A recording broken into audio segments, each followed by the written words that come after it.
guys, good morning, welcome to the live session of Stocks Network Trading. My name is Dave, guys, my partner is Ron. Let's get down to business here, guys.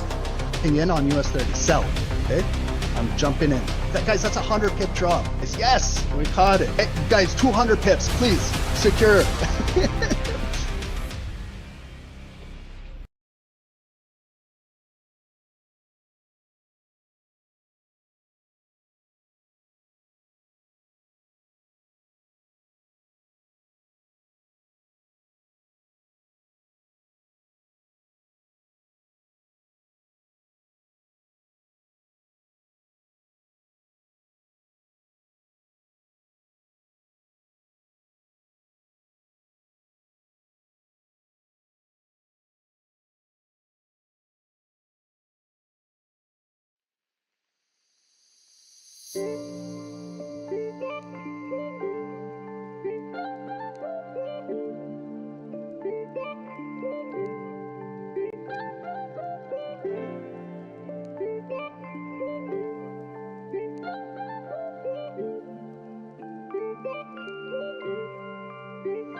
Hey guys, good morning, welcome to the live session of Stocks Never Trading.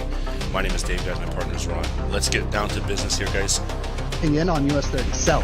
Okay, I'm jumping in. Guys, that's a 100 pip drop. Yes, we caught it. Hey, guys, 200 pips, please secure.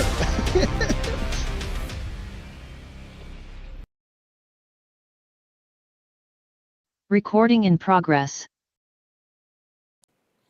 Welcome everyone. Thank you for joining Stocks Never Trading. My name is Ron. My partner is Dave. It is just after 12:30 p.m. Eastern, and it is Wednesday, May 7th. So thanks everyone for joining. Appreciate everyone's time. Today we're going to go till 3 p.m. right to power hour, but we do have big announcement, big session, big news today. It's FOMC. 2 p.m. Eastern, where they'll release the federal funds rate, whether they increase, decrease, or pause. We'll talk all about that leading into it. And at 2:30 p.m. Eastern, 30 minutes after that, Mr. Powell comes to the podium, and he's the FOMC chairperson. And he will be speaking, he will be answering questions, and he will be giving guidance as to what to look forward to in the future.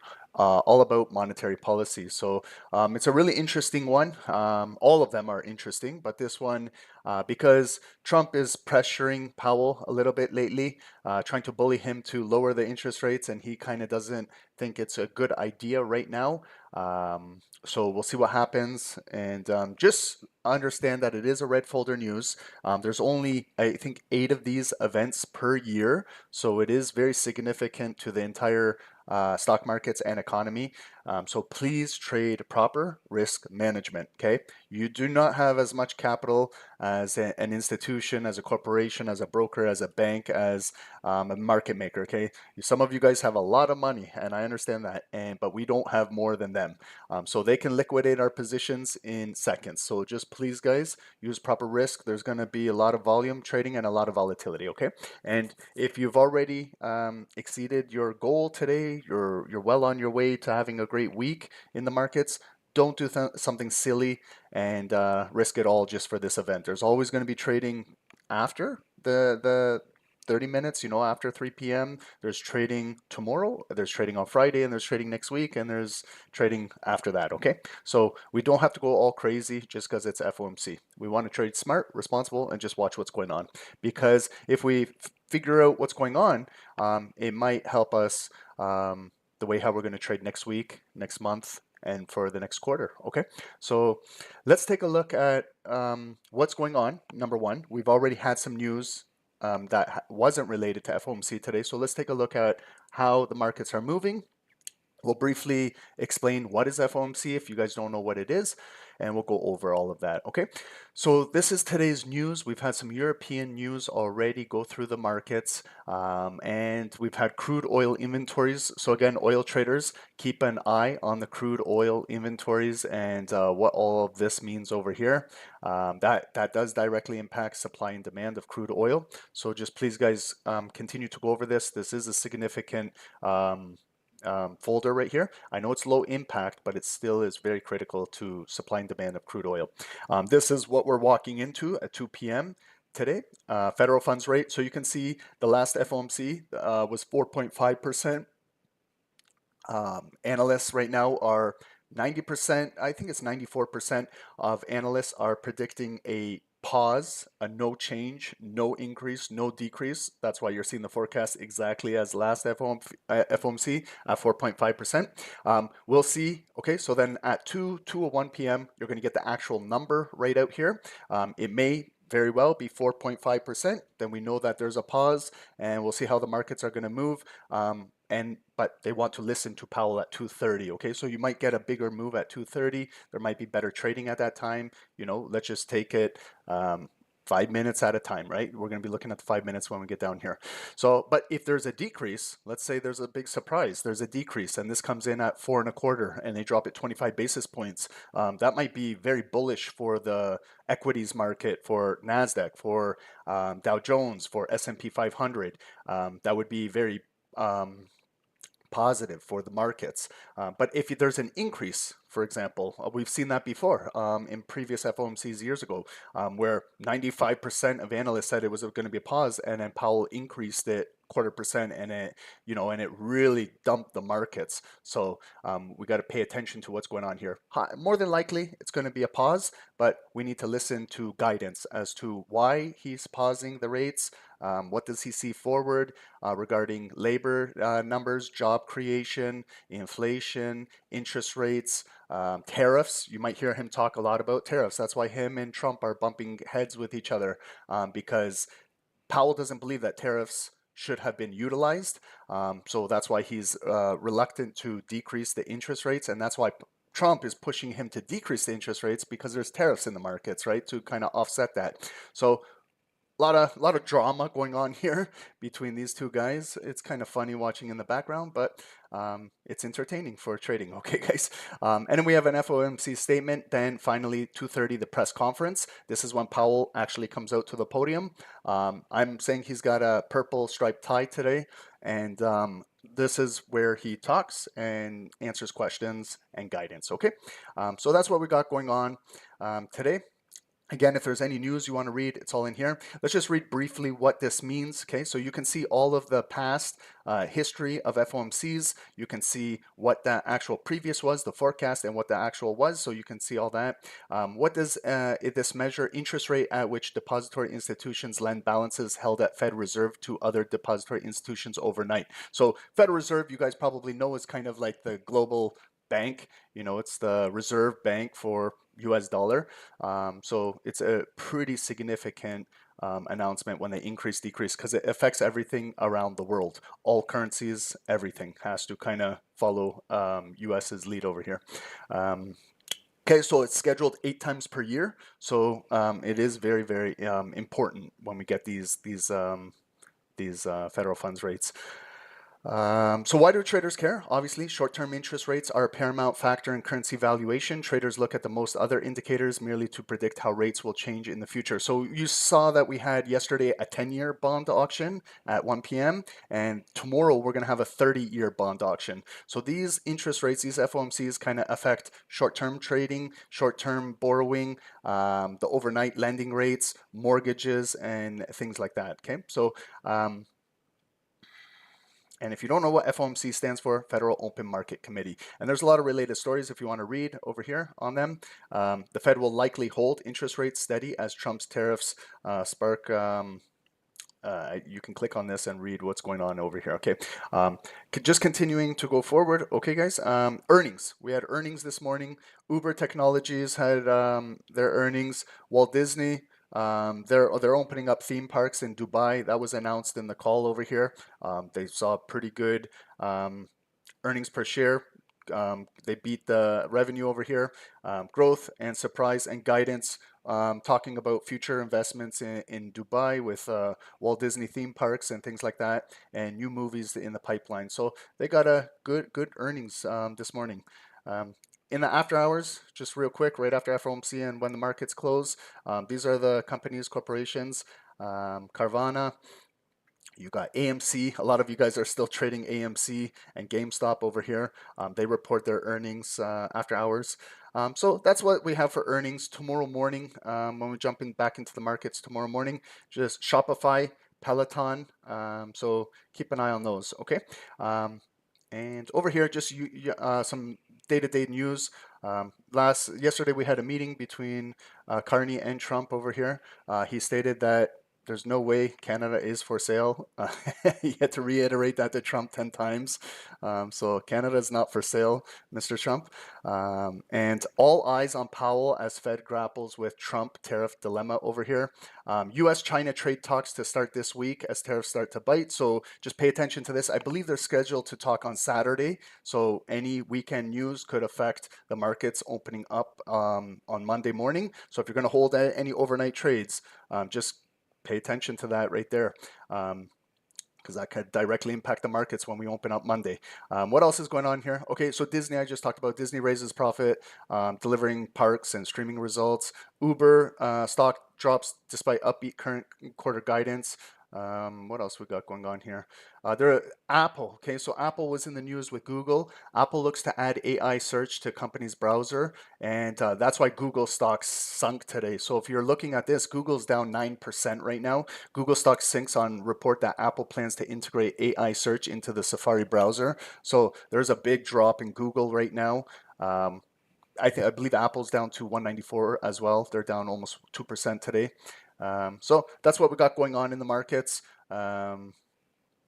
Okay, and our Discord, we do send out signals, guys. We got a swing trades over here. There's a swing trade running on US oil sell after we had the buy on indices.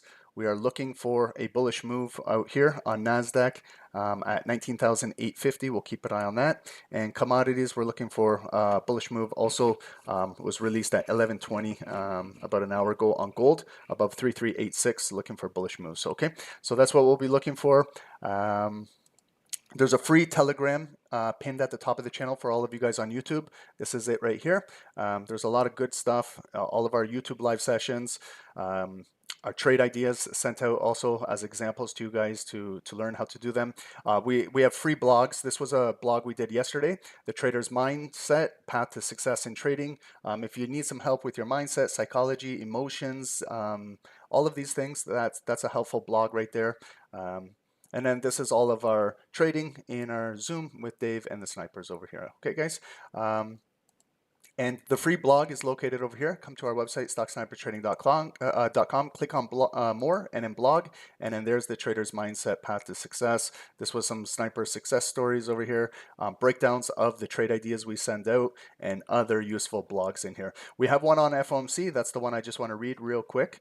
If I scroll down, if you guys see it, let me know. There's NFP. Where's there's FOMC. So that's meeting versus minutes. Okay, because we do have meeting versus minutes over here.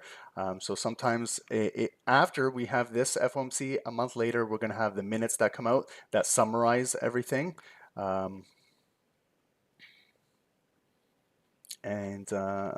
yeah, that's the one I was looking for. You can see that there's a lot of blogs in here. Okay, so let's just read what it is. What is FOMC? The FOMC is a 12-member committee. So it's not just Powell, there's 12 members, okay? But Powell is the chair and the head chair. Typically 8 times a year. Its primary purpose is to assess the economic conditions and determine the appropriate stance of monetary policy, including decisions about interest rates, okay? Meetings, after each meeting, the FOMC releases a summary statement detailing any changes to monetary policy, including interest rate adjustments or decision to maintain the current rates. So that's the minutes. But today's the actual meeting, okay? So it will look very similar to this. If you haven't seen it, Powell will come to the podium and he'll talk at 2:30, okay?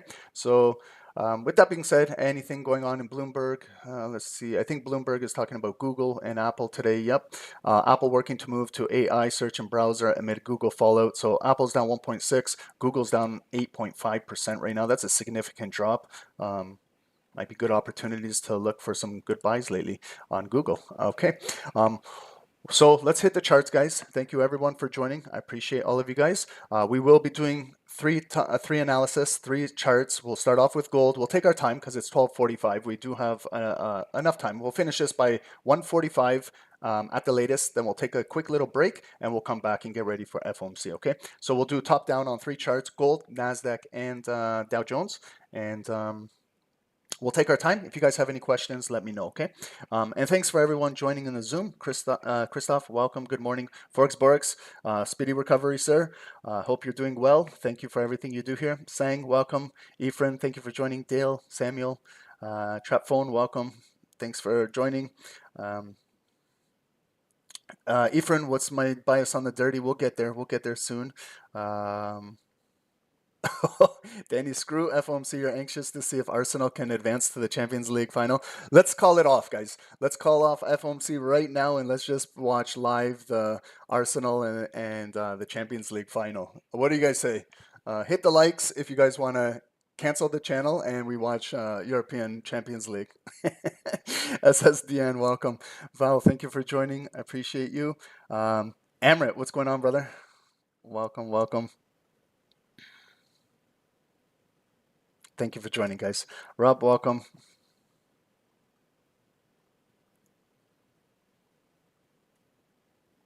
Nigel, thank you for joining. Welcome, guys. Okay, guys. Wayne, welcome. And everyone on YouTube, thank you guys also for joining. I appreciate all of you guys. Kader, welcome. Travis, thank you for joining. Abdul Rahim, thank you for joining, brother, all the way from Kenya. I appreciate you. You got black coffee in your name. I would love some Kenyan black coffee. That would be really, really good right now. Tony Gold, thank you for joining. Habibi, thank you for joining. Esther, welcome. Fedi, GNX, Benyam, welcome. Samuel, thank you for joining. Guys, thank you guys all for joining. Let's get into it now because I know you guys are anxious to see what's going on. Let's start off with our gold. Okay, so XAU USD, we're looking at the Forex market here. I know some of you guys are trading futures. You guys are on your GC charts. Very similar, just different numbers, you know, because futures are obviously trading ahead of us. But we'll catch up to what's going on over there. We're going to do also futures trading as well with different charts and things like that. So we're going to get started off on the daily. Okay, let's start off on the daily. Wow. Okay, so gold has had a massive run as of late. Guys, there was some news in the markets yesterday. You know, as traders and investors, we do follow the news. Sometimes it's really negative and shitty news. You know, I don't even like talking about it, to tell you the truth. But there was attacks in Pakistan and with India. That affects the global markets. It affects everything. Okay, guys, so it's unfortunate, but these things do happen. It's not the first time we've seen war. It's been ongoing in the Middle East and Ukraine and Russia and other parts of the world that maybe don't get as much media attention, but there was attacks yesterday. So, you know, gold is a safe haven for uncertainty and attacks and war and all of these things. So that could be the bigger picture to see if things escalate over there or if it's just, you know, they're gonna de-escalate it. So that's something to be watching, listening to over the weekend and the next few weeks, because that's another war that we do not need around the world. But this is what's going on right now. So gold does have a massive run up. This is the daily. So you see it's making all-time highs, pullbacks, higher lows, new all-time highs, pullbacks, and we could be driving in the near future for a new all-time high. We all know that the all-time high is sitting at 3,500 right there. Nice, easy whole number. You can see how very psychological the markets work. It tapped right into 3,500 exactly, and we pushed down. So that's our all-time high. We do have a supply zone. And if you see right here, I've been doing this for the last, I don't know, 1 month, last little bit. I've been marking this zone right here and showing you it as a red box and stretching it into the future. So you can see that we've been trading in this supply zone last 2 days. So what will result out of this? I think FOMC will make it really clear to see where today's daily candle on gold closes. So this could be very well like a double top. You see how it came in, back down, it's coming in again, and it's a bearish kind of candle pushing down. So this could start a drive down. However, it is still picking up higher lows off the bottom on the daily. So, you know, it's tough to say. And especially with everything that's going on around the world right now, you know, so we got to see how this daily candle closes up here. Do we have a nice pivot point? Yes, we do. So we can clearly see it now on the daily. This is where the picture gets very clear. Now we can see. I've been marking up this kind of bullish flag that continued to the all-time high, showing it as a zone of demand, a bull flag. If you stretch that zone into the future, you can see how we transacted into this, where they came, they picked up all of the bids and everything like that, and came out of here, started this week with a bullish ignited weekly candle, and we've seen it drive up to here. Last 2 days have been very bullish leading into FOMC, and now we kind of have a little pause up here. So with this zones, I can stretch them into the future. Again, points of interest in between here. If we do trade in there, you should, number one, like I'm saying, I've always had all week a point of interest in this location right here. Why? Because it's 50% exactly of this bullish candle. I can see a retest there. I can see a body close there. I can see an ignited body open there. I can see a couple retests of it. I can see the body close right there, and I can see a body open there. And now we've closed above and we're 50%. So this line, whether you like it or not, is very, very critical on the daily. You can clearly see it. So this number right here, 3285, 3286, 3287, like around there. You can see how it's acting as daily resistance and daily support depending if the volume is above or below, okay? Will we come back down here? I don't know, but that's a good area to recognize right above the demand block. In case it comes down there and they build a higher low, that's generally where they would want to build it, okay? We have another point of interest, like right here. Now, if I just go by Monday's close and Tuesday's open, that's a key area in the market. Look at the number, 3333. If you're superstitious about numbers, there's a nice number, 3333. Maybe it's a lucky number, but if we come down there, that might be daily support. And then if we follow today's like low, you can see today's low is right here. So it is currently above that position. So maybe the depth of market is still building on the daily, getting stronger, okay? Now let's just follow from yesterday's bullish gold candle. We had a little bit of a high, it closed like 99.9% to the high. So this is where I always say, this is where I always call out bullshit in the markets, okay? Well, the reason why I do that is, and I don't know if you guys agree with me or disagree, but it's open for discussion. This was a very powerful candle starting the week on Monday, okay? Monday is a opening week, kind of like a statement candle. Markets are closed Saturday, Sunday, and they open Monday. Very bullish ignited open. We closed with this candle relatively 99% right to the high, and we kind of continued with momentum. It opened just a shallow, tiny pullback. We didn't even drive into 50%. We moved on Tuesday, we broke that high, and we popped. This is kind of like that big imbalance in the market that got filled, and we filled. Basically, we had a high at 3434, and then we closed at 3432. And look at how we opened. So how did we not just open bullish a little bit off of this 2-day volume and just take out 10 pips? 10 pips. Like, you know, when we're scalping on 1-minute candles, that's a 10 pip. Could have filled, and maybe we could have been driving right up to our all-time high and filling this wick. Look at how the market is designed, okay? So if you don't see this, now you can clearly see it. Look at how this candle today opened. Okay, you know when I'm looking for a point of interest from the closing price and the opening price, I always place a yellow line. Okay, so you can clearly see we could not take out, measure this wick if you don't believe me. Okay, it's 35 pips, 35, I'm sorry, 35. With all of this 2 days of weekly volume, you're telling me it couldn't just naturally break 35 pips and just drive up a little bit. Okay, so the market is being held down. Okay, this is not a typical move. The market makers are holding gold down. They decide when to open and close candles and this and that. That's the game they play. It's a bearish ignited candle today. It was really bearish, coming down, coming down, coming down, coming down, and we hit the low of the day. Okay, so let's mark up the low of the day with a purple line, and you can see it is still technically above this point of interest. We still do have some blue volume left. It continued to push back up. So this is where we are right now. Okay, so you know when I have my point of interest from the close and the open, it's yellow. But in this fact, that is the high of the day. So I'm going to just change it to purple. Okay, so I've got my low of the day and the high of the day. Now we're trading right in here. So we're trading right back in this supply zone with a big bearish candle. So naturally it could come back down. However, if the buyers keep pushing it up, we could kind of maybe come back up, maybe flip this candle and drive. And then all we got to do is fill that 35 pips, and then we could backfill our all-time high wick. Okay, so the market is holding that down currently. Maybe FOMC may change that, but for now, it opened bearish ignited in a supply zone, and the sellers are doing their work.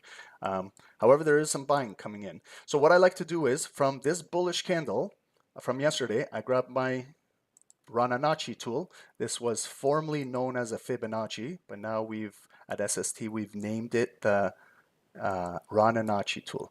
Okay, so there's 0.5. I always locate 0.5. It's kind of, look at where it is. It's right at the bottom of my red zone box that I had no idea where yesterday's volume was when we started this analysis. I was just doing it from back here, and you can see how it's lined up perfectly with 0.5.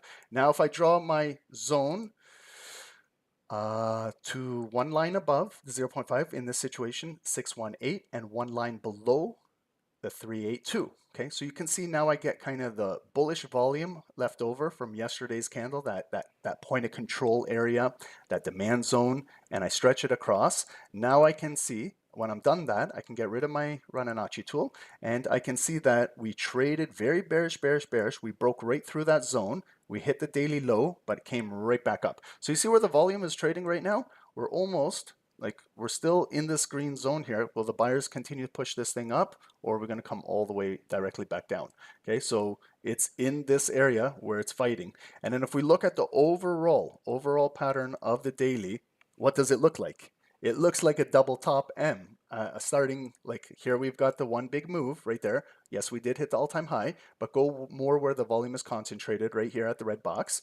And the sellers pushed it back down. The buyers, when we came in here, here's the neckline. They came in, they protected this area, and they pushed it right back up.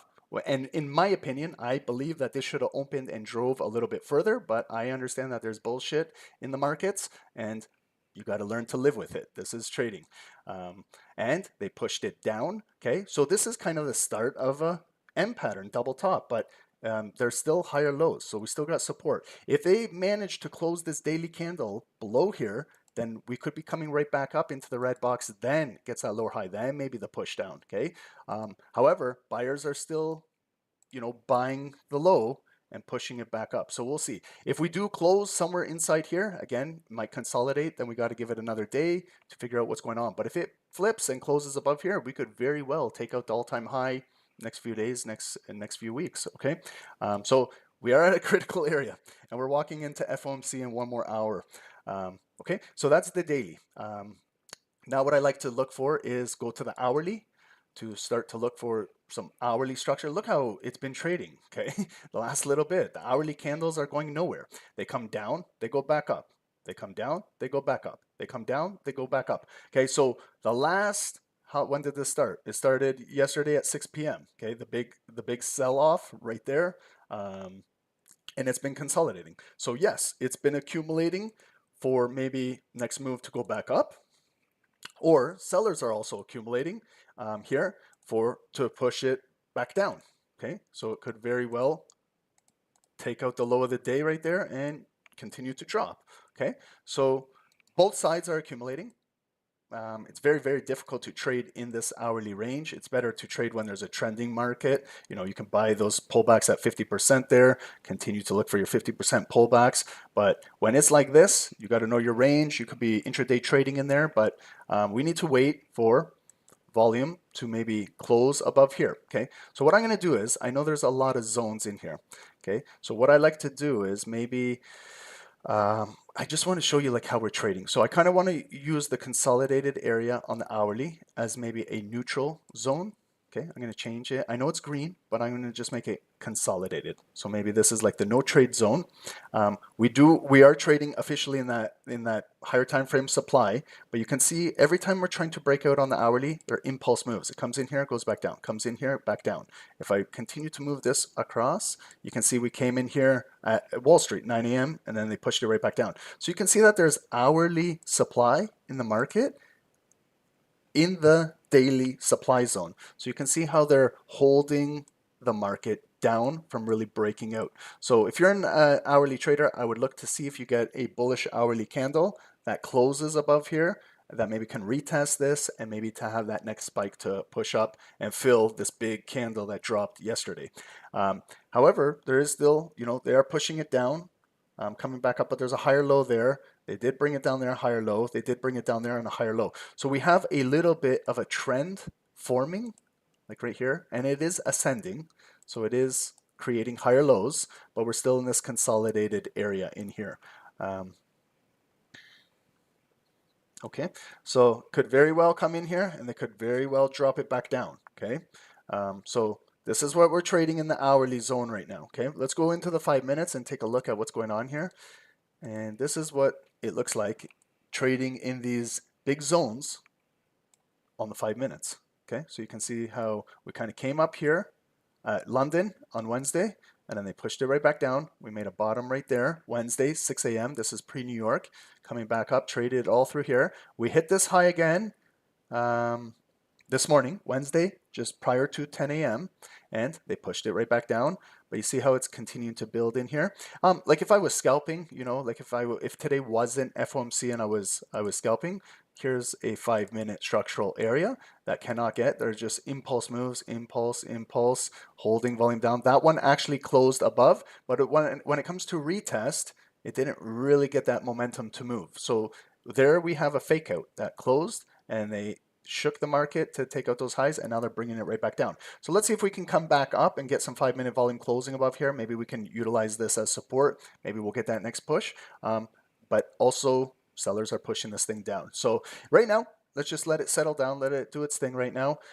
We can add some EMAs if you like. The 9 EMA, we're right at the 9 EMA. The 200 EMA, we're right at the 200. So multiple calls we talked about this. When the 200 and the 9 EMA are kind of, you know, just trading very, very close together, this is where you get a lot of consolidation, a lot of choppy trading. So we got to wait for like the 9 to kind of diverge away from the 200, either to the upside bullish momentum or to the downside bearish momentum. But they're trading right on top of each other, and if you back test this, you look when they're trading like right next to, in tandem, there's a lot of choppy trading in the market. Okay, so we'll leave gold right over here to consolidate, and we'll come back to it because we got some other charts we got to do here. So we'll leave gold right here on the left. If you guys are trading this, it's tough to trade. It's hard on the eyes and it's tough to trade. Okay, so just be careful trading this. It's in an accumulation phase. Both buyers and sellers are accumulating, anticipating FOMC. Okay, and one of these sides is gonna get taken out of the market. So who will it be? We'll find out. We're getting a little bit of a bullish move right now, kind of double bottom. This body closed above on NASDAQ on the 5 minutes, and we're continuing push up. Very similar here with Dow. That's now closed above that resistance right there, and we're pushing above. Okay, so we're going to do now NASDAQ. NASDAQ, tech related. Okay, so Google, they were down today. You can see how the market was making lower lows, lower highs, lower lows. It came up here, took out this, but still it's considerably lower than this structure, and they really dropped it down. They pushed it and closed it below here, where we kind of bottomed out down here at 19,700. It continued to build in all of this consolidation, but there's your closing bar above here, and we're continuing to push to fill this back end volume over here. Let's start off with the daily on NASDAQ and go over a few things here. Leave us a like, guys, on YouTube if you can, to help grow the channel into FOMC. There's 165 of you guys. If you guys do enjoy what we do here at SST, leave us a like, subscribe to the channel. Okay, so again, we're on the daily now of NASDAQ. So most of you guys know there was a double top all-time high on NASDAQ right up here. Are we ever going to come back up here? Time will tell. Time will tell. Okay, that's our all-time high. There was also a zone of structure that held support right here. And when we stretch into the future, we can start to see bearish bars closing below and retesting it, and then the drop. So this is, in fact, a block in the market. We're getting close to it. So, but it's below the all-time high. So you can see right there, the sellers are lowering all offers. But we do have some daily points of interest right here. This pivot that stopped the market right here, where it came right back up on the daily and stopped and dropped right there. Let's recognize that with the yellow line. Let's highlight that important area, 20,330. Again, when it came down here, this was a pivoting area which held good support. Didn't allow the market to break down further down there. So if we have a green zone and we stretch this into the future, you can see it is still green. You can see we came all the way from down here. We closed above it. We kind of liquidated the area right there, but got good volume right back up where the buyers were asking to trade right back near the highs and continue to take it up. But you can see we failed to hit that 20,340, 350 area, and they're kind of rotating it right back down while it's consolidating in here, okay? So do we have blocks below us? Yes, we do have good demand blocks below us. We're nowhere near there, so I don't think FOMC is going to come down all the way down here. If it does, but because there's levels it needs to break. It needs all to come all the way down to here. It's got to break through this point of interest. There's another one right here. So there is a lot of daily support areas, points of interest in the market on NASDAQ. And volume also, the buyers closed it above here. So we could get our next move to the upside. However, it could come back down and retest this zone, 19,200. Okay, so let's kind of just dissect the last few daily candles over here. Okay, so we're zooming in on the daily candles. Friday, after that big move on Wednesday, came up. Starting bearish week. So that's Monday, okay? Point of interest, when we closed on Friday, where did we open on Monday? Right there. And you can see how we came down bearish, okay? But we're holding good support right here, where we've got these daily bodies right over here, okay? There's a body, a body. I can see yesterday's low was right in there, and today's low is right in there as well. So we are consolidating. We got a bullish candle, we have two bearish candles. Today was a bullish candle that came all the way back up here, and then they pushed it back down. There is still a tiny bit of bullish volume in it. Will it come back up, or will the FOMC push this down, and then we're going to break down a little further and start to trade down into here?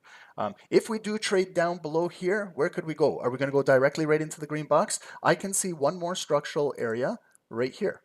Right here. This is a location in the market where I can see it represented 50% of this bullish candle, a retest, a retest, a retest. Here it closed below. Then when it came back up here, it was resistance. There was that impulse fake out where they cleaned the liquidity up there, and then they look at how they closed it below, and then they dropped it, okay? So huge liquidity grab right there. But look at where the body closed and opened, right at the yellow line. We bring it across here. Here it closed. Here a body opened. Here's still representing 50% of that bullish candle. And so before we come down to the green box, there might be a support structure, a wick right here. And look at the number, 19,450, that nice psychological number, okay? So that's if we start to break down bearish.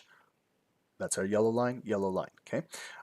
Now let's just kind of go over today's candle, like how, and from yesterday. Yesterday was a bearish ignited open, dropped all the way down, came back up and closed. Today we opened right here and dropped. So our low of the day is right there. I'm going to make this yellow line now purple just to represent the low of the day. I know it still represents a critical area in the market. So we are still holding. We came back to the opening price and we pushed. It was very bullish today, but you can see we did not take out that yellow point of interest up there. So it is essentially a lower high at today's high point, and they've been pushing it down. So also right here, because we will be scalping FOMC, so just some critical levels, just so if we're on the 5 minutes, we can measure these zones. They are significant zones. They look very small, but if you get your ruler and you kind of measure from this yellow line just to fill up to the wick, that's about 100 pip zone, 95 pips on NASDAQ, okay, just from the yellow line just to fill up to the purple line. So they are significant levels. And what we do always have to concentrate on too is our opening price today. So right here, where we closed yesterday and where we opened today, 19,760. We don't want to lose this opening position because then the candle will flip and could be a bearish pin bar and then turn into a shooting star, and we're taking out these lows and we're dropping. Okay, so right now on the daily, if you look at it, the kind of moves, the momentum, we came up, we came back down. Today we were coming up, beautiful, it was coming up, but kind of failed up there, and then we're coming right back down. Okay, so are they going to come down and break this, or is it going to come back up and come up with bullish volume filling the wick and maybe we break out? Okay, so that's all going to depend on today's FOMC announcement. If you see, we are still bearish. Okay, so it's still pushed down. It came back up lower high. It pushed for a new low, and even when we're coming up right now, it's a strong leg up, but it's still lower than here, lower than here, and lower than here. So they could technically continue to push this thing down. Okay, so it's at a tough area on the daily right now. Let's move into the hourly and see what's going on the hourly. It's not as congested as gold was on the hourly. This one had its big bullish move yesterday. Okay, at 6 p.m. yesterday, the markets had a massive move in 1 minute. I think it was due to the news coming out with India and Pakistan and all the tension going on over there. But we came up. If you looked at 50% of that bullish candle, I kind of, if you don't feel like guessing, get your Fibonacci tool. That is a significantly large candle. So you can grab the tool here, and there's the 0.5. So on the hourly, I use white lines to mark up that key critical point of interest on the hourly. And this is where you can kind of back test that level. You can go backwards and see how it was resistance, how it was support at, and then you can really, really verify these locations. So if I was drawing my zone, a little bit above, a little bit below on the hourly, it would be right there. It would be green with that big candle, so bringing it across, I can see we traded into it on the hourly, came back up, we were consolidating in it, but could not get that push above there. And then this big bear candle came in at 8 a.m., 9 a.m. Look, it came right back in there. The buyers came right through here, then they dropped it down, and now we're coming right back into it. So this is essentially a red zone above us. We're trying to get back into it. It held when it dropped today. There's the low of the day. See the volume, how it held above this yellow line, above the yellow line, and now we're pushing right back up. So it could push right back in here. They could drop it down. We could get maybe a second bottom. All of these things. Okay, so just from the red box, it dropped. It's coming back in. It will eventually come back in here. Maybe trade in here. Maybe yes, we will break out of here. Maybe it just comes in here, it comes back down. Maybe we get a higher low, maybe a double bottom. Maybe they take a low and then it's a trend going down. Okay, so, but we have to come and transact in this zone. Okay, it's a significant zone. If we close above here, like for example, FOMC is very positive and it kind of moves, maybe breaks out that high, closes, we pull back into here, it's a green zone. Maybe we could buy the pullbacks and then take out the high of the day, and we're continuing to drive on NASDAQ, okay? But this is an important block in the market. It was bullish, now it's an inverted fair value gap, whatever you guys call it with the other forms of trading and styles. But you can see how it is coming in there. And then also, this is a pretty big candle at noon. If I was just looking for a pullback on the 5 minutes, I would be looking at 50% right there, 17,800. We're still holding hourly structure. Maybe we could continue to get in there. Okay, so it's building a little bit. Okay, this could be like the second bottom that's building in there. Here's one bottom, second bottom. Kind of don't look at this because it kind of looks to me like they just came down, scooped the liquidity, and but I'm looking at this move, how it came down here, bottom, came back up all the way through here, but more of that concentrated volume is right here. It came back down, see, 2 times, and now coming back up. So this is the neckline. Are we going to transact in here? Is it going to go back down? It's going to push above here, close above here. Time will tell. We're getting there very soon. It's 1:15 now, so I just want to continue moving on these charts, guys, on the hourly, okay? And you can see how we have the hourly white line right in the middle of that red box there, okay? Let's go into the 5 minutes on NASDAQ. Okay, so that was just before we started this. There was this nice little move here. So it was all happening just right at the point of interest. So you see how all of those bodies of volume are kind of just concentrated right there. Okay, if you box those in and stretch that across, and you see how we closed above it, this is a 5-minute green zone. Okay, so if we pull back, like if it wasn't FOMC, if today was just a regular day, and I want to get back in on I missed this move, okay, the market could very well come back down, either at this hourly support or in here. And that's where maybe I want to buy. I want to patiently get a buy back in there and then maybe take it back up to take out the high and drive even higher. Okay, so I've missed the move now. If I buy the highs up here, I'm buying right into a supply zone. So you can see that that might be not the greatest move. That's where sometimes when the trade gets away from you, you can't FOMO, fear of missing out. What am I fear of missing out on? The only thing I'm going to fear of missing out on is coming in here, getting rejected, and then coming down and panicking because now it's going after my stop loss. So I would rather be selling in here. You know, you have a higher probability of selling in a supply zone than buying in a supply zone, unless there's like a news announcement or something significant that could push right through here. Okay, so that's an issue a lot of traders are having today.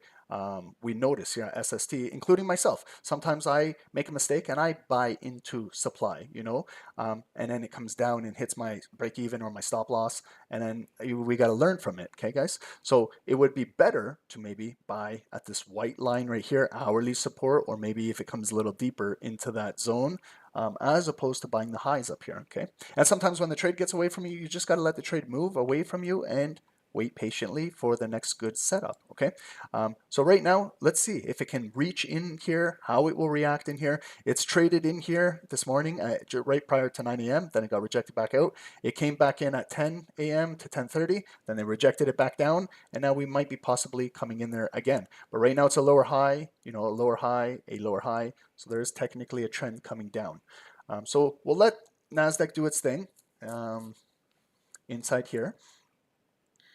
We'll put NASDAQ right in the middle, right beside gold over here. So gold came up, coming back down.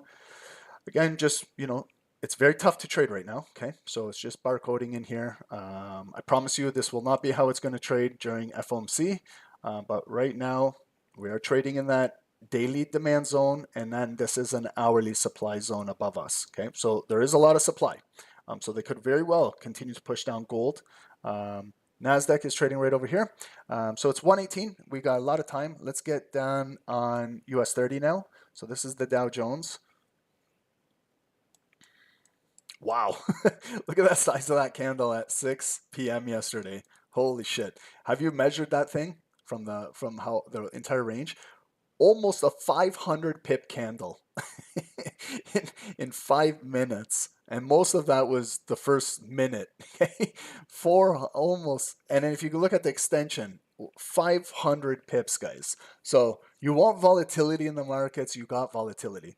When we have a modest goal of like 30 pips a day, 50 pips a day, when you're seeing action like this, it's getting ridiculous. And just look, guys, had you measured that candle, like right now, I'm just showing you that big candle, okay? Just grab your Rananachi tool, open, close volume. There's the 0.5. I'm just showing you right now. Just put a white line at the half, if you or that line, whatever you need. And then also the zone, okay?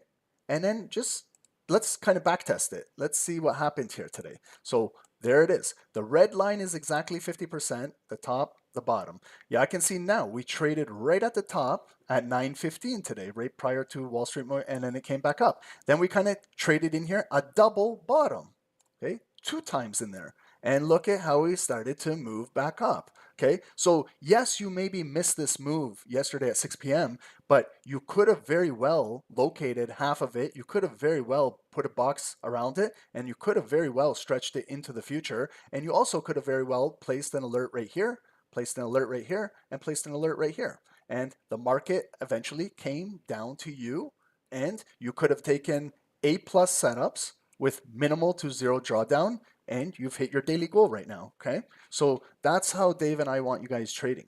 We want you guys to allow the trades to come to you naturally, and sometimes when they get away from you, there will always be another opportunity. Some of you guys are starting to this is starting to click in, and you guys are understanding this. And this is showing your maturity as a trader now. So I just want to congratulate you guys that are really working on that skill. It's not easy. Believe me, it's not easy. Especially as an intraday trader and a scalper myself, it's very hard for me to wait for setups when I just want to trade 1 minute candles. I want to get in the next few minutes, take a trade and get out. So sometimes where I got to wait an hour, 2 hours just to make a scalp, it was a skill that took me years to learn how to do, and I'm still working on that too. You can never perfect that. The market will always give you opportunities and entice you and kind of like wave a carrot at you, and you'll bite, and then boom, they move it down. It happens, guys. No matter how much experience you have, the market still, it's difficult, okay? But that's why daily we learn how to trade the markets appropriately, okay? So US 30, we have a very similar double top all-time high, very similar to NASDAQ. Okay, there it is.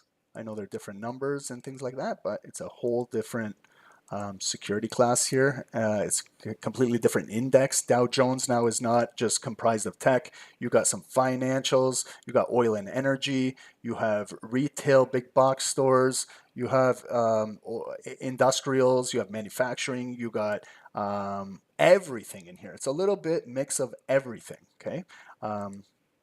You got healthcare, everything. Like United Health is a big proponent of US 30.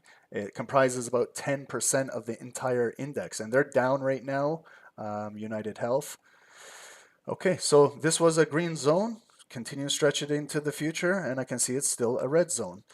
Do we have some points of interest? Yes, we do. Look at this pivot point right here. Like, if you guys are doing your analysis on daily, you guys are going to understand these levels, how static they are. Like, you can see where the market pivoted and stopped right there and came back up. Here we closed below it. There was the big drop in the market. Okay, where did it recover? Where did it find its support? Right in here. Yes, I understand I didn't mark up those low wicks, but that was where they grabbed liquidity. There was no volume that closed below there. The volume closed like right here, and next pullback you can see how it held the green zone. Yes, that's our lows, so you can mark it up just like I marked the all-time high on gold. You can mark this low. It's not all-time low, I'm sorry, but just mark it. That was our lowest point that we've hit in a long time. When was it was December 12 of 2023 was when we closed above it, and we kept driving to the all-time double top, and that was the last time we retested right there, Monday, April 7, 1 month ago from today. But you can see how we've been trading above there since December of 2023. Okay, so if you were patiently waiting from December to 2023, and had you marked that and it came back and gave you a signal, you're laughing right now. So maybe you had to wait more than a year, almost a year and a half, but you patiently waited and you got some money in your pocket now. So if you are that trader on this call, please step up. Please stand up. We'd like to congratulate you. You're probably the most patient trader I have ever witnessed in the history of trading. You waited a year and a half to grab a trade, and you got it. You nailed it. So we'd like to congratulate you. But look here now. We built kind of like a double bottom with a higher low. Here's our neckline. We got above it. There's the first bar that closed above it. Friday, May 2nd last week. We've rotated right back down. See how it's barcoding. Blue, 2 candles black coming down. Now today, very bullish candle coming right back up. So we could very well start to break through here and start to trade into this red zone. So just like above us, kind of just leading into FOMC right here. See the body and the body? Let's place a yellow line right here because this was support at one time in the market. And you can see how it hit exactly this weekly high. That's Monday's high. And since then, we've been coming down. Now we're coming right back up with a very bullish ignited daily candle on US 30. If we can continue to break this, yes, we could very well fill right into the red box. I would locate 50% right now of that red box just in case. So you give yourself a point of interest. And then if we do break, there it is, a wick. And you got multiple bodies and multiple bodies. So there's your next impulse daily breakout right there. You got a body, a wick, a body, a wick, and a wick. 42,600. Okay, so we got our levels above us. Right now, you could kind of look at this as it came up, it came back down, and now we're going back up. So it's kind of like a double bottom within these daily candles. So let's just follow yesterday. Yesterday was that very bearish day. Look at how we opened today, okay? So same thing when there was the bullish and we never broke out. Look at today. It was bearish. We made a low yesterday. We opened. The market could have very well sold off and took out that low and just came down a little further, but they held the bottom. So we have a bullish ignited daily candle on US 30. So normally I place a yellow line, but this is actual purple line because that is our low of the day. There's no push to the downside. It's opened, ignited. It's completely came all the way up, and it was at one point engulfed yesterday's big bearish volume, but that's our high of the day. So we mark it, the wick, with a purple line, and you can see we got a big body candle waiting to break out. Okay. However, if the market wants to push this thing down a little bit, where could we come down to? Locate 50% of this candle right now. I know it's moving, but we'll try our best. Okay, right there to where it opened to where the volume is right now. There's 0.5 I'll place another yellow line at 0.5 right there to represent 50% of the current bullish volume.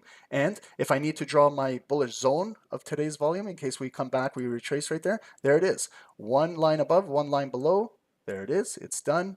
I don't need the Ronny tool anymore. I can get rid of it and stretch it into the future, okay? So you got some good daily positions. If we pull back in here, yes, it could continue to come back up. If we lose this, then bears might be in control, and then we start pushing back down in the markets, okay? But today, very strong on the daily candle. We have this uptrend that also closed above this double top right here. It came down, back up, came down, back up, closure. We pulled back. We have a very bullish. So this could very well continue to break up to the upside. If Powell says something good, like even if he pauses, 95% of analysts say he's going to pause. Okay, that's already baked in. But what they want to listen to is what he's going to say at 2:30. I'm pausing because this. And any positive words that come out of his mouth, you could continue to see the market push. Okay, so just let's go with that and see how it is on the hourly. How has it been moving on the hourly? Okay, so you can see how it's kind of struggling when it comes up here, struggling up here. They pushed it down. We had this huge, there's that big candle yesterday, 6 p.m. We based all of our information off of, you can see now how all of the transactions have happened right into 50% of that hourly candle pull back, and we're continuing to drive. So we're touching the high of the day right now. So you see now, hourly structure. Normally, I would have a line right here, okay? Right here. Why here? Let me just walk you through it, okay? The reason why I place it here is I see a body and a body. Yes, I have impulse, impulse, impulse, impulse, but I have no volume closing above here. Then I see again, it came back up again today, 6 a.m., 7 a.m., rejected, back down. Now we actually have a closing body above here. So if we pull back to this white line, it could be hourly support now. So, but what we can also do is, I see it's near the, like, not right exactly in the middle, it's more towards the to the bottom. So that's why I do always the top and bottom. So if I go right to the middle, that's me guessing, but I'm not going to guess because we're going into FOMC. We want to be as accurate as we can be. So just the last hourly, the open and the close, okay? So you see where I placed 0.5, where I originally had it. Let's just see where I originally had it. I had it at those bodies. You see how it's at 382? It's right at the bottom level. So that's why I come up, I find exactly where half of it is, and that's why my zone covers a little bit above and that little a bit below. So you see how I do that. Now that's my hourly structure that could hold support. If we pull back into here, it could hold and continue to drive. If we lose this point of control and it bears close it below there, it could come retest this. It's red and we continue to drop down. Okay, so you can kind of bring this backwards. You can kind of back test it, and you can kind of see how it held structure in the past. Okay, this is kind of how you can back test it. Okay, so if we continue to drive above this, look at this imbalance we have up here. But you have this massive, big bearish candle. Right now, I'll show you guys. If you don't want to use the Fibonacci tool, if you don't have time, locate half of it. Half of it is right there. I could be wrong, but it opened and it closed. I'm guessing half of it's kind of right here. But look at what I have. I got a body and a body, so I can just go right there, and I look at it's pretty much identical to half of it. Let's just verify it. I'm just going to grab my Fib tool from the opening to the closing. Look at, okay, I wasn't 100% perfect, but if I just went like that, there. Now it's 100% perfect, representing 50%. If I want to draw a little hourly supply zone, if we do trade into there, it might be good idea maybe to take some profit out of the market, because there could be a big seller sitting right in there that wants to push the market back down. So protecting these highs and protecting the all-time high, you know, if they want to continue to push the market down. But if you're coming through with FOMC powerful volume, it could break right through that zone and keep driving, okay? But on a normal day, if it wasn't FOMC, we really have to recognize that zone there, okay? So you can see now where we're trading. Right now it's kind of just consolidating in between the daily high, this zone. So it's going to be interesting, guys. On the hourly here, let's move into now 5 minutes. Okay, so there was that massive move, 6 p.m. yesterday. We've retraced back into it, came back up, got rejected, came back down into it. We're coming out of it again. We actually closed physically above this zone on the 5 minutes. Okay, so you can see how it's in a nice little uptrend. Okay, if you just kind of want to draw a trend line on the 5 minutes, you can see how it's continuing to trend up. Okay, but could very well, and if you get the break right there, that's when you break the trend, you break that block, and you drop. So right now it's kind of consolidating at the high of the day. Maybe it might come back down, test this green block, test the trend line, test that hourly support at 41,150. Maybe we'll bounce back up, but maybe we'll come back up into a double top and then they drop it. Okay, so we'll continue to watch this. Let's add some EMAs on US 30. 9. We're right at the 200. Let's see where the 200 is. Okay, so you can see how it's diverged away from the 9 has diverged away, crossed above, and moved away from the 200. That's where you get that nice big move. NASDAQ, when we started this, the 9 and the 200 were like literally on top of each other, and that's where we had all that choppy trading. Okay, so we'll keep US 30 right over here to the right. I know it's busy, guys. We got 3 charts. We got gold over here. Okay, maybe I'll get rid of this big red zone. I'll keep the hourly one. Okay, we'll kind of keep it a little cleaner here for gold. Okay, so we got gold. If you're just joining us, gold is on the left, NASDAQ is in the middle, and US 30 is on the right.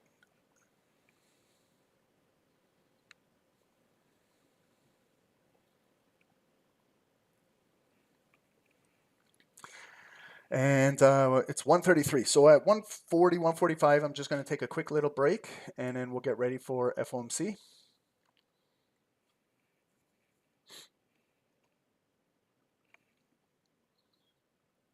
Did you guys understand the analysis? Do you guys need me to break down anything any further?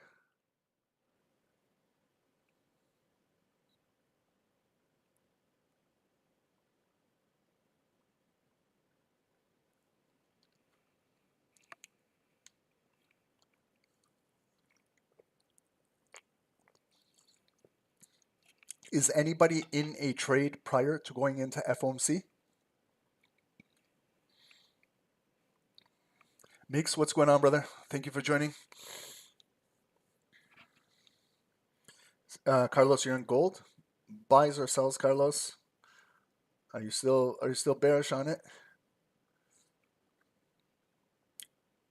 Gold buy, Carlos? Oh my God, guys! I think this is history. First time I've seen Carlos buy a security.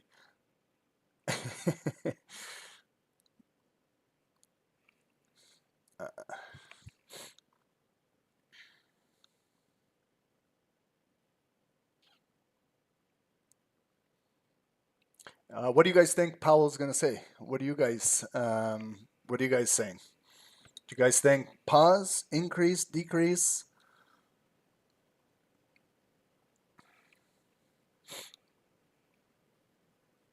I'd like to see Bitcoin, off topic, I'd like to see Bitcoin get above 100,000.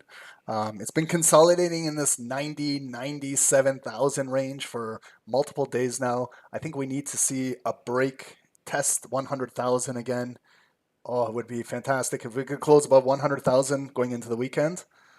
Oh, man. So Bitcoin is interesting.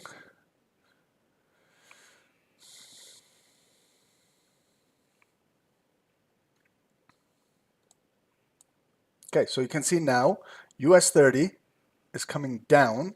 Okay, 25 more minutes to go into FOMC. It's dropped. Let's test. Let's see here. Okay, so we can do this as a test. It's trading now in that green zone, which was red prior. Okay, it was red, but since we closed above, we flipped the zone. It's traded right below that hourly support white line, and we're testing the current trend line. So let's see what they do here. Will it actually close bearish below here? Will they come down, maybe make a low and come back up? Will this curl back up, or is it going to be closing bearish below here? Maybe we're going to drop down a little further, okay? Same with NASDAQ is pushing down. Gold is trying to break through this resistance I have here at 3387, 3388. It did initially break out there, but then got rejected back down, created a higher low. We're coming back up to test this point right here.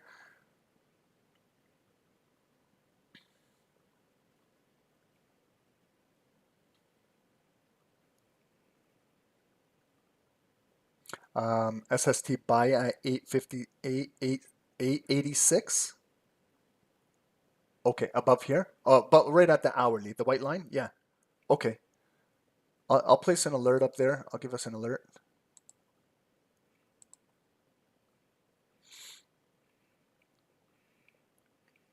Okay, so you can see it is in fact a bearish bar cutting right through there, but there's still 2 minutes and 52 seconds to go on it. So this is where sometimes you have an impulse move pushing down, but there's still a couple minutes and it comes up with a wick. So the best thing to do, guys, is to wait for bodies to close. You know, like you'll get full confirmation, but I know you'll miss out maybe on an impulse drop. But more than often you get screwed by taking impulse candles. So unless you have like good analysis and good intuition that it's going to continue to break down, and you have a strategic plan, how far it goes down, what are you doing on an impulse candle? Are you lowering your risk to break even? Are you scaling out some profit? Because it could very well come right back up, you know. So always, when you're trading impulse candles, make sure you got a plan as to what you're doing with them. It makes trading a lot easier, and it makes life easier when you take a trade and you know exactly what you're looking to get out of it. And when you get what you need, just do your thing, okay? Don't worry about the woulda, shoulda, couldas, what could have happened, what didn't happen, what did happen. Because if you trade like that on a daily basis, you're going to confuse yourself. You're going to make trading very difficult for yourself, and you don't need to. Yes, you might miss a few pips, but you still can compound that account, still accumulate. There's been multiple trades where I've held and I wanted more and I wanted more and I wanted more, and at the end of the day I got nothing. So then I kept scratching my head saying, I added all that up and I said, what am I doing here? Not only am I not taking any money out of the market, I'm wasting my time, hours sitting in front of the charts, you know. So I have rules now. And one rule I have is I try not to get into a trade prior to FOMC. Try not to. I don't care if there's like an A+ setup, you know, they entice you. And then when FOMC, boom, just explodes. So sometimes it's best to, if you're not in trade, see what FOMC, like if this is for any red folder, this is NFP, CPI, PPI, GDP announcements, any unemployment claims, anything that's a red folder. Basically, sometimes you can just trade after the fact. Let the market do its thing, let it go where it wants to go, and we trade after the fact. Because you remember I was in a buy last week on which it was NFP, and on NASDAQ, and you remember I was in it prior, and I put my stop loss to break even. It was a very tight stop loss. And as soon as NFP opened, it was that bullish candle that just drove 100 to 150 pips. I can't even remember what it was. But yeah, that was a lucky trade. I'm going to admit it. That could have very well been a huge bearish candle that stopped me out. Okay, but I was going into the trade prior to NFP. I was in that. I was hoping to get out before NFP, but it didn't work out. But the last thing I did a couple seconds before NFP was I took my stop loss to break even. That way it prevented any further losses. I know I could have got slipped up. I know, because it's very volatile. It could bypass your break even and put you in a little bit of drawdown. It happens. But I feel confident with the broker that I use that they can execute quickly, even when it is news. Okay, so you see we closed right near the bottom and it opened ignited. So this zone right now, this green block on Dow is red currently. So you can see that sellers could, again, push this, continue to come down. So the sellers were strong, cut right through there. We broke the trend, closed below it. So it could very well push down a little further. We're 20 minutes in going into FOMC, so we'll see. Maybe the buyers come back up. We'll see some structure. Right now we see it come up one time and it's coming back down. So let's figure out where where it can consolidate and see if buyers can bring it right back up, or if we're going to continue just to fall further a little bit down. Okay. Same with NASDAQ. It came up and then pushing right back down. So at least it's not too choppy. At least there's nice volume. It's really nice trading. Gold is difficult. Holy shit. Gold is hurting my eyes to look at this, but don't be surprised if there's an explosion. Like if it's just a big blue candle or a big bearish candle, okay? Because all of this has been accumulating. Oh man, Look at gold. Wow, this is very difficult to look at.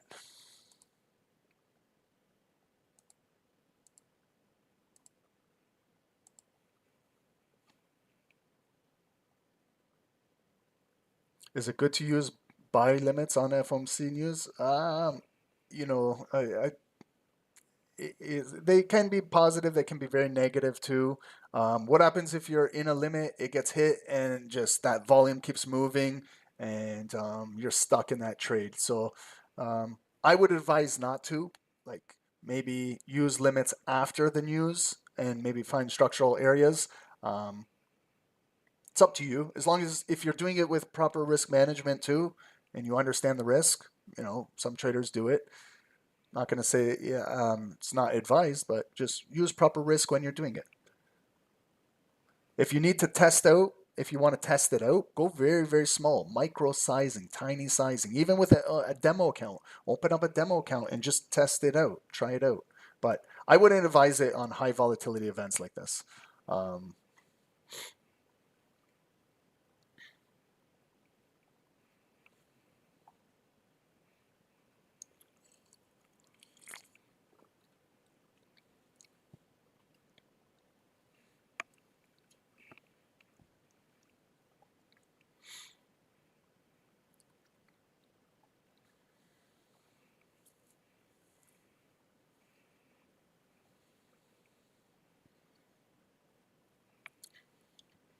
Almost 200 viewers on YouTube, guys. Thank you, guys. If you wouldn't mind hitting the like button.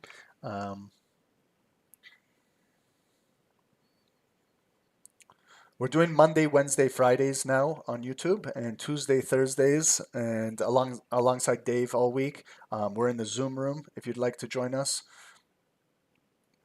Tonight, guys, I'm going to have a webinar uploaded on the website for you guys later today. It's on Trader's Mindset. Okay, so it's about a 30-minute webinar, pre-recorded. If you guys can watch it, I tried to keep it below 30 minutes. And there's an accompanying homework assignment if you guys want to participate in that. And we created a homework channel on Discord where you guys can upload your homework, and all of us at SST, everybody can review it, talk about it, engage in it, and we want to do those assignments, guys.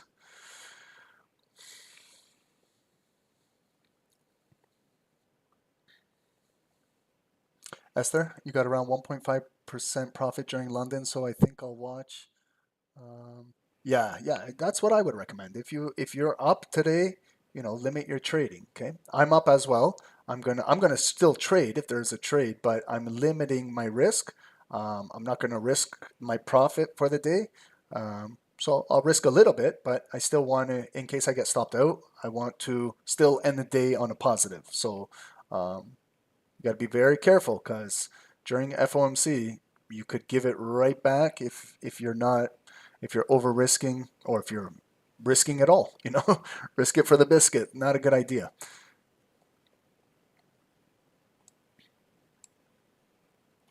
When I want to gamble, I go to the casino.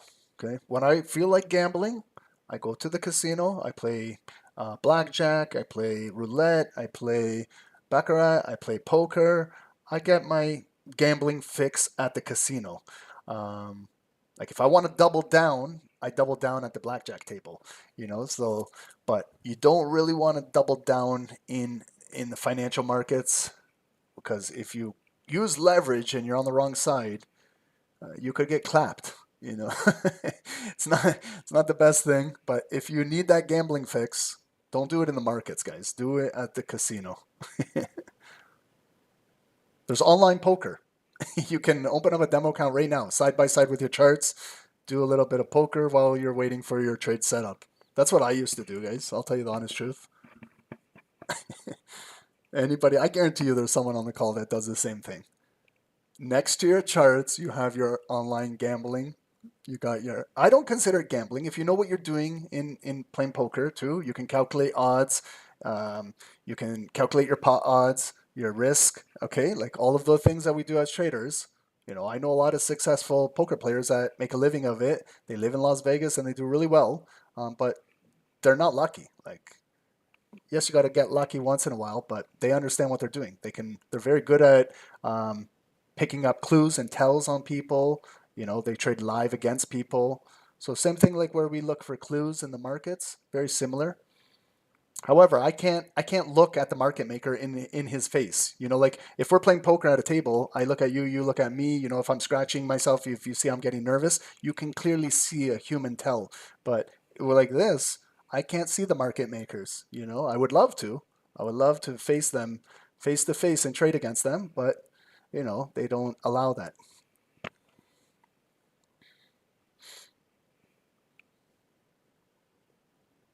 Mike, we're in Canada, bro.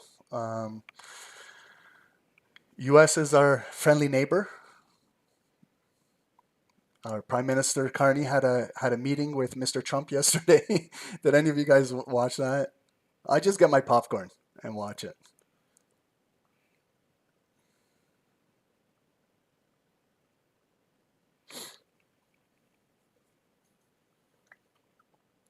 Okay, guys, so we are about 12 minutes away. If you do need to go to the washroom, if you need to go grab a snack, if you got to go for a smoke, whatever you got to do, we're here waiting for you. Okay, so NASDAQ came down to our green zone. Nice big bullish engulfing candle right now with 2 minutes to go, being printed out of here. US 30 broke the zone, but it's coming right back up with a bullish candle. We'll see how and where it closes. Okay, and gold, wow. This is as ugly as you can get. Okay, this is really, really ugly right now. Okay, oh wow.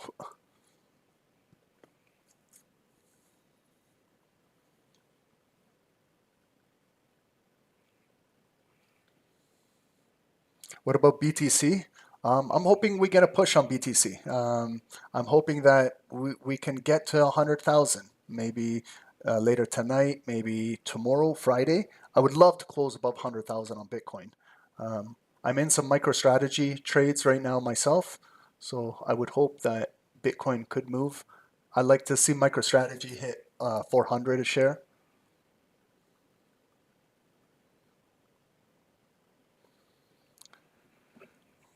Okay, guys. Well, 10 more minutes, okay?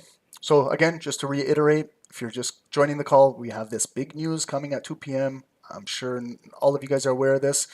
4.5%. So if I'm watching the candles, if someone can just quickly tell me what the number is that's released here, just spit out the number. Is it 4.5, 4.75, 4 and a quarter, whatever it is? But the big thing is going to be over here, 2:30 p.m.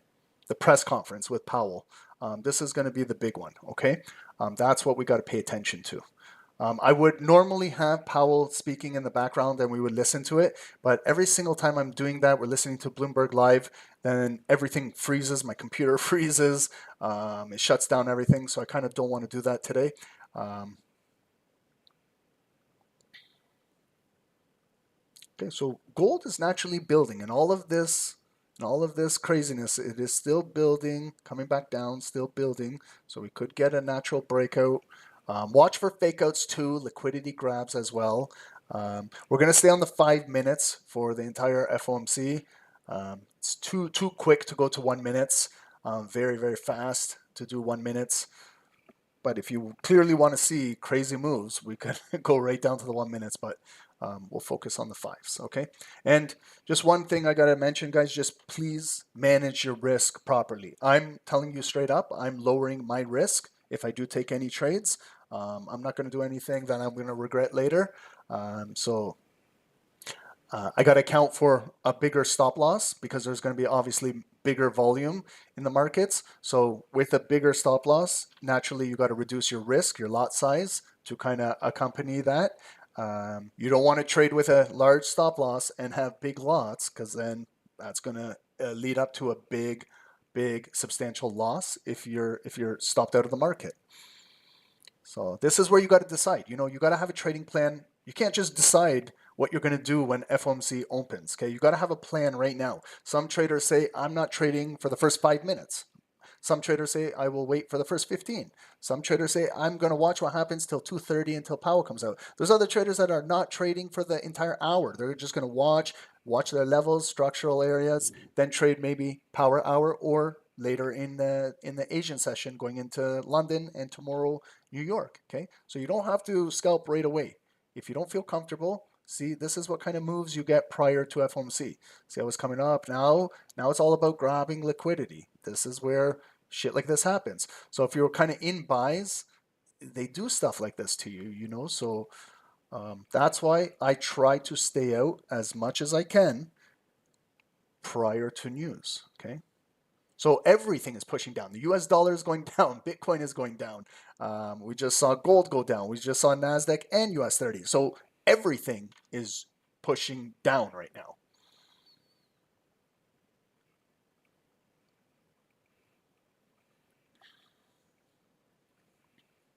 And if you guys have hit goals today, I would recommend locking up some profit. Okay. So gold came down, picked up a big wick, coming back up. It's going to close in 2 minutes. It's 152. Like this would be, if you ideal, maybe looking to take a buy prior, but I wouldn't advise that. I would not advise that. Okay. So I know it looks appetizing, like the way how it came down, picked up, breaking out. It could take out those and drive a little bit more, but they could also slam it right back down, close it below and drop it. Okay. So just be careful, guys. Look at US 30. Okay. So it just kind of consolidated. It came up, bear flag, continued to drop. NASDAQ broke through. That's our low of the day. That's the purple line right there. Okay. So are they taking out the low of the day prior to FOMC?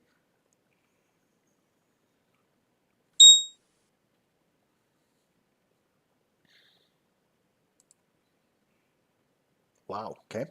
So substantial drop prior to FOMC. Is this, are they doing this, like, are they engineering this move? Are they maybe coming grab liquidity, take out stops prior to FOMC to bring it back up? You know, let's watch that. Let's see how they kind of create this move.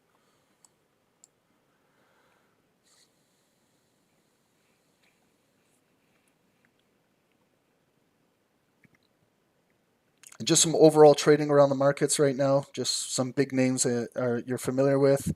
Let's just see here if there's any. Google, okay, is down -8% today on that news from Apple. Apple down 2% right now. Okay, SMCI reported this week. They're down 6% right now.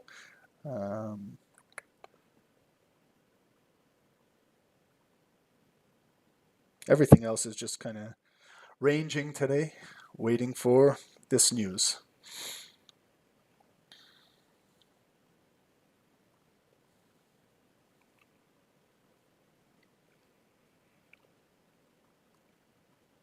And we got 5 more minutes, guys. And then we're going to stay for another hour until just after 3 p.m. Eastern. And then we'll call it a night. And then tomorrow morning, I'll be back post New York after Dave with you guys in Zoom. We had a great call on Tuesday. It was a fun call. We'll continue that.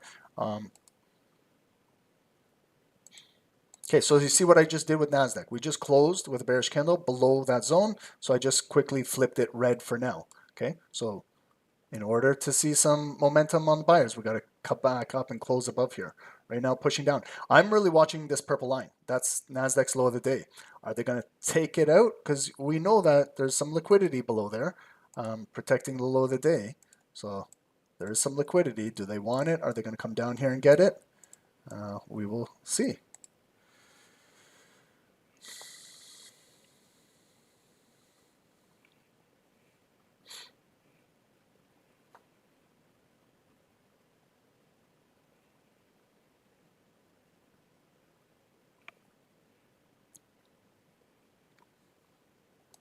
And normally, like just if it was an FOMC, say this big bearish candle, I would be doing the same thing. So I'm going to do the same thing right now. That's about 50% of it. Okay. And you see, I didn't use the Fibonacci tool because it's really moving now. So I got to kind of estimate, guess where's 50% from the opening price to the closing price. I'm assuming that that's about 50% of it. So again, if buyers come back up, that's where typically they might engage in that point of control there, and then sellers might push it back down. But we're going into FOMC in 3 minutes. So forget about, like, you know, these things. This is where you might see explosive candles. Like you may possibly see a a bullish candle that breaks right through this zone, coming back up, takes out the high of the day and drives.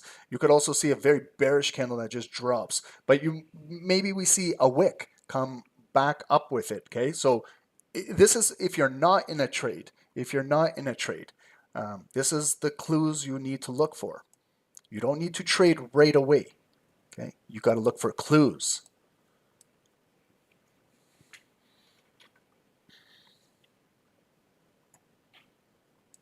Like if they want to take out the low of the day, they're right there. They're right there. For NASDAQ. For Dow, we got a daily point of control right here, 40,965.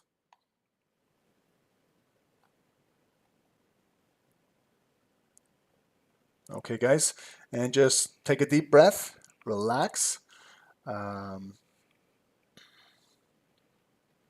Gold, holy, gold is hurting my eyes staring at this garbage right now. That's as coiled up as you can get. So it's been coiling up quite a bit since 10 a.m. for almost 4 hours. Okay, they're going to redistribute a lot of this volume either to the upside or to the downside. Let's see what they do here.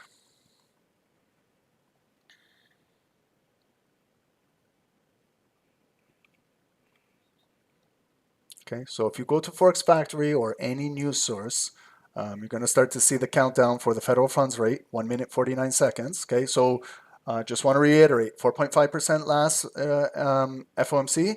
They're forecasting, 95% of analysts are saying pause, but we'll see the actual number. And then 2:30 is where the party starts with Powell speaking.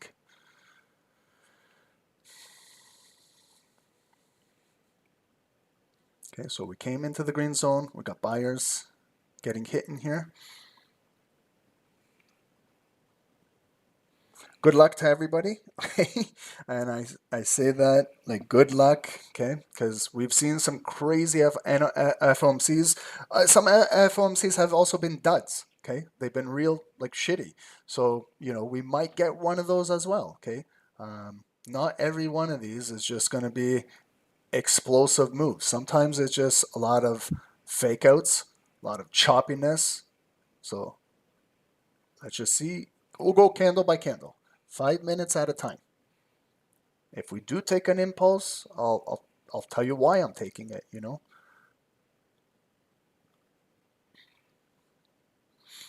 What do you guys say? Okay, 30 seconds, here we go.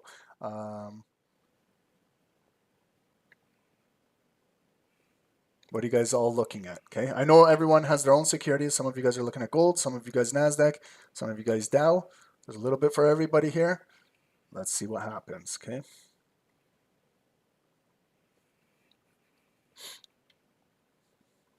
Pay attention to your spreads as well. Spreads. You could get slipped up. Spreads increase right now. So normally if you're used to 1 or 2 pips of spread, it might be 5 pips right now. So, you know, take that into account too. Here we go. Okay, so it retested the red zone, pushing it down. Dow came all the way back up. Let's see if it can come back.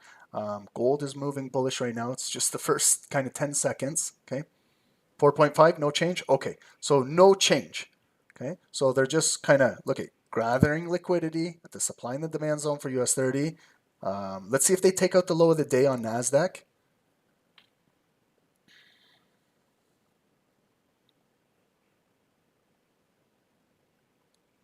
Okay, you see how choppy it can get? That's a large ranged candle. Like if you look at from the low to the high, that's a 150 pip candle on Dow. Okay, it's a fairly large candle. Half of that probably NASDAQ 70, 80 pip candle as well. Okay, gold is still doing nothing. Guys, like how can you trade this? Okay, just wait it out. Let's see. That's the first 1 minute. First 1 minute. Okay, lots of indecision. It's a spin top candle. Buyers are buying, sellers are selling.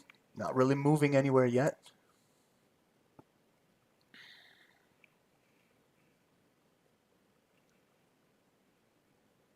Okay, let's just verify the number here. 4.5. Okay, so no change. Pause. 95% of the analysts predicted a pause. Okay, so it's not news. It's not anything new.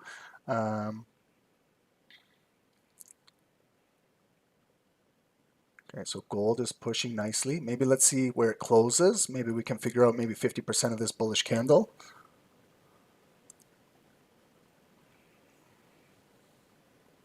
Okay, and gold, Dow is still trading in this range. Let's see if NASDAQ can officially close above here. So notice that it didn't take out the low of the day. Guys, just make note of that. So you see like these bodies and the low of the day, it's holding good support right there still. Okay, so they didn't come and grab that liquidity. Surprised. I thought they would break that daily low and grab it. So let's see where this candle is going to close. Gold, yeah, gold is very bullish. Okay, so all of this accumulation, buy side is redistributing. Let's figure out where it will close. Okay, it might trade right into that supply zone.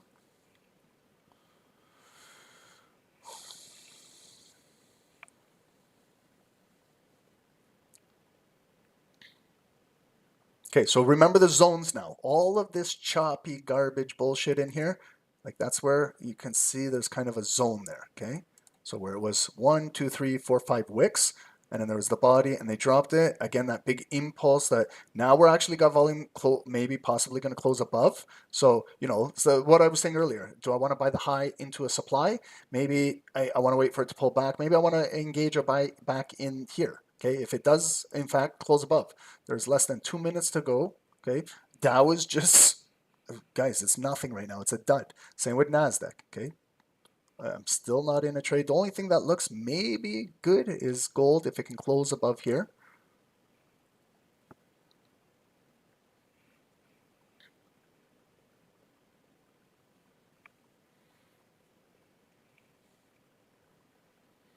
And we've got now 1 minute and 20 seconds to go.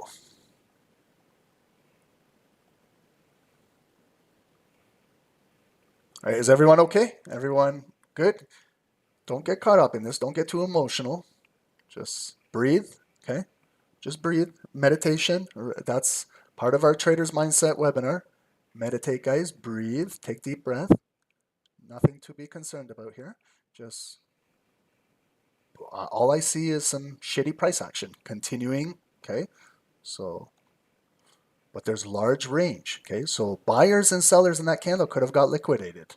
Okay, that's a big candle for retail traders. Trading with tight stop loss, that's a big candle, okay? So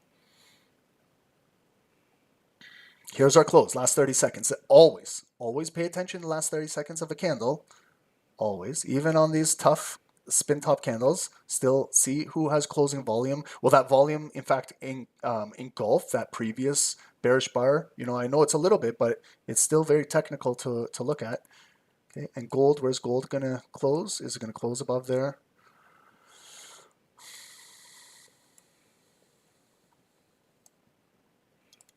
Okay, here we go into the close.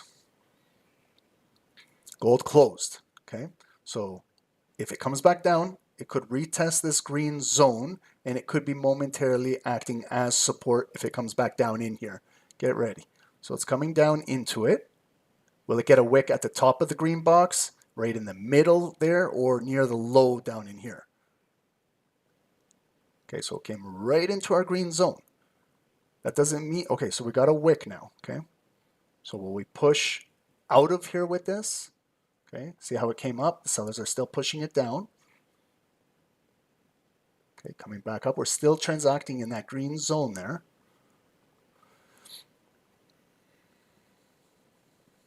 So if it kind of flips above here, then I know that it came through there, kind of executed a lot of those pending orders, and maybe we could be moving back up to the upside. Okay, so if it comes up here, I'm going to look to buy gold. I'm going to go in a buy on gold. Okay, so I'm going to give it a little room to breathe, guys. It is FOMC. Okay, so I'm putting my stop below that recent low. I'm going to see if we can fill the prior wick and create a new high and maybe start to trade into 50% of that kind of supply zone above. I'm going to buy on gold. Okay. Okay, so if we can kind of drive up to fill the wick, could be about 40 pips up there, and then maybe 50. Okay, so I'm in a buy on gold. I'm going to reduce risk if I see kind of the blue candle pushing up. Okay. Sorry, guys, I haven't been looking at the Dow or NASDAQ yet, but they're taking out the low of the day on NASDAQ. I'm just in this, got to manage this buy right here on gold.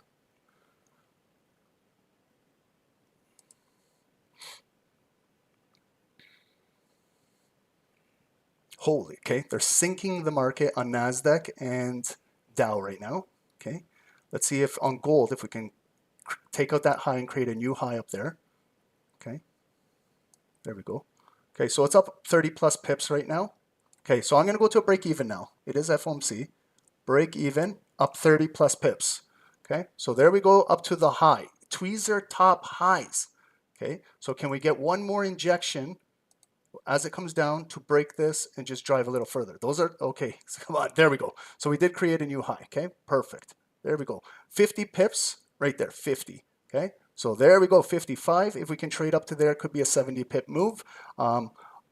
So guys, we should all be at break even, or you should be kind of scaling out right now or holding the trade. But here we go. There we go. Wow, right in there, guys. Okay, so that's 65, 75 pips up there, okay?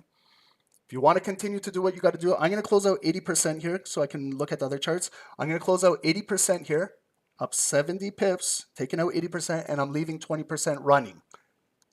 Guys, we encountered zero drawdown on that trade. We allowed it to come in bearish into the bottom of our green zone. As it was coming up, we bought the breakout. Zero drawdown, up 80 pips, guys. There we go. Thanks to Dave on Telegram, you know, 3,400. What do we got, Dave? 34? 3,400. Gold to 3,400. Wow. Whoo. Let's go. That would be a 100 pip monster if we can take out that high. SSDN, you recovered 50%. Good job, good job. Guys, good call, okay, on gold. Excellent. Guys, if you thumbs up on YouTube, if you got something on that, if you reduce your risk to break even and you took some partials out, fantastic trade, guys. Good job, okay? Sorry I haven't been looking at NASDAQ and what the hell's going on over here, but welcome to FOMC. Okay, so this is at break even now with 80% taken out and leaving the rest to run. Okay, so let's get caught up on see what's going on here. Okay, so we have a massive bearish candles coming down on over here. Okay, so let's see where it closes. Flip the zone back to red. Wow, like US 30 is cutting right through a strong hourly green zone. Okay.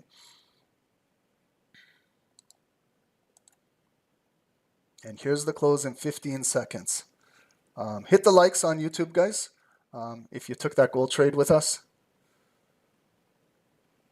Holy, okay. Okay, here's the close. So it did, in fact, close below there. Green to red, in case it comes back up to retest. It's a new low of the day, okay. Dow closed below there, green to red. Okay, so we could be looking to maybe sell the market, but I'm going to wait till, again, Powell. Maybe they're pushing the market down, and then Powell will bring it right back up. Okay, so we took one good trade. Let's not just overtrade now. Let's, you know, preserve some money in our pockets and just wait for Powell. I think that's the best thing to do. Just continue charting. We wait for Powell.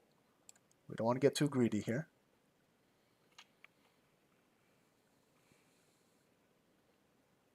Has Powell started talking? No, 2:30. 2:30. We've got another 20 minutes for Powell. Nice pullback on gold. Let's see if we can break through here, guys. If we break through, sorry, I'm going to just go full chart on gold. If we break through this red box, okay, we have the highest point right up there. Okay, so right there, that's where we got to place a red line, 3404. And then more just right here, 3,400, okay? So you know what Dave was saying right there. I'm going to place a white line right at 3,400, right at those bodies on a dot, okay? So if we grab up there, and if we close above this big red zone on gold, we could be flipping that green and we could be building off of that. Holy shit. Okay, that's a good move on gold, guys.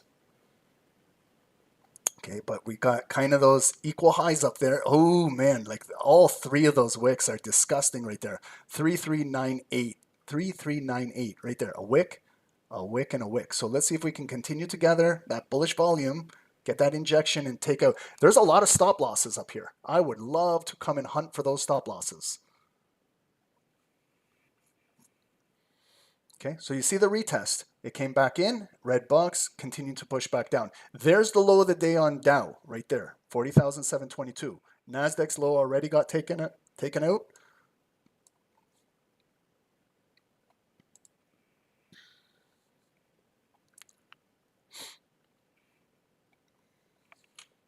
Okay, guys, this is interesting. 2.5 more minutes to go. We still got a lot of volume pumping on gold. Let's see if we can break out of here and keep those runners running. And if we can close above this red zone with this volume, we're going to flip that red zone green, maybe pull back into it, and we continue driving.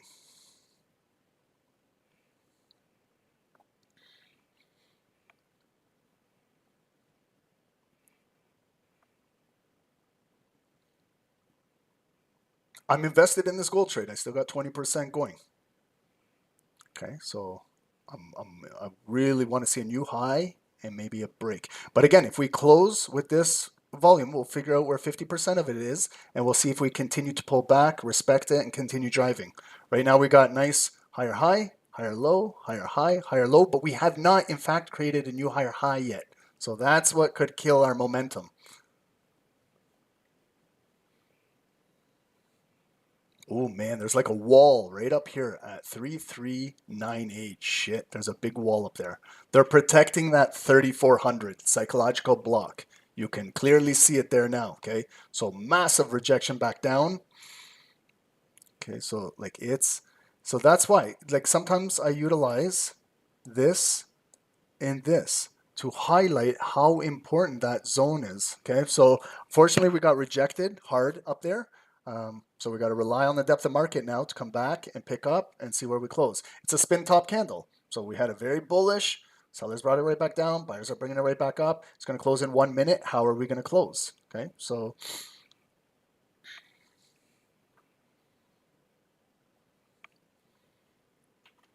but you see, guys, how you can wait for a proper setup, still engage in a trade, and get zero drawdown and get some good pips.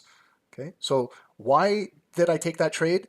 That candle at 2 p.m., all of this consolidation, I saw it was creating higher lows, building. It closed above, it created new high, close above, and I waited for the pullback to come directly right into the green box. It came right in there, and as it was coming up, I was buying a black bearish candle with a little wick on it, and I bought right there, and it went directly right into profit, zero drawdown. I put my stop loss, I opened it up just below that low, and then as it started to go up, I started to bring my stop loss to break even.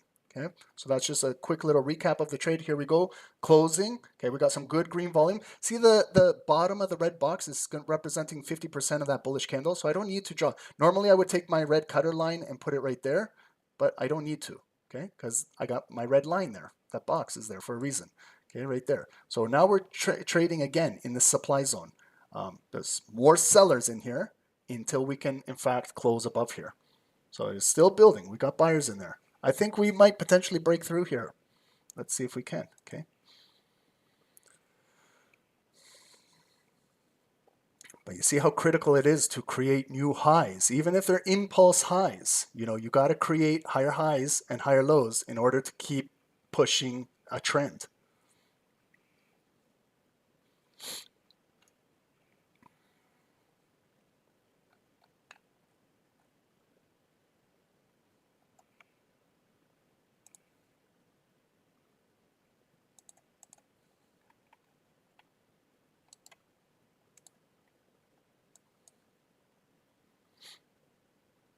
I'm going to get rid of this red zone now because Powell's going to speak soon. So I just want to kind of tidy up my chart here. We've got a daily point of interest. We got that previous low of the day purple line right here. We broke down. So this is a new low of the day. Here we go on gold. Can we break out of this now? With this volume, oh shit, come on. Just break that higher high. Let's go. So we need buyers of gold to start asking to trade, hitting the buy button, slapping the buy. Okay? They got to ask to trade up here so we can trade higher, so we can change the depth of market below us. But right now, there's a lot of sellers that are slamming on the bid. So that's what's creating the price to continue to maybe drive down.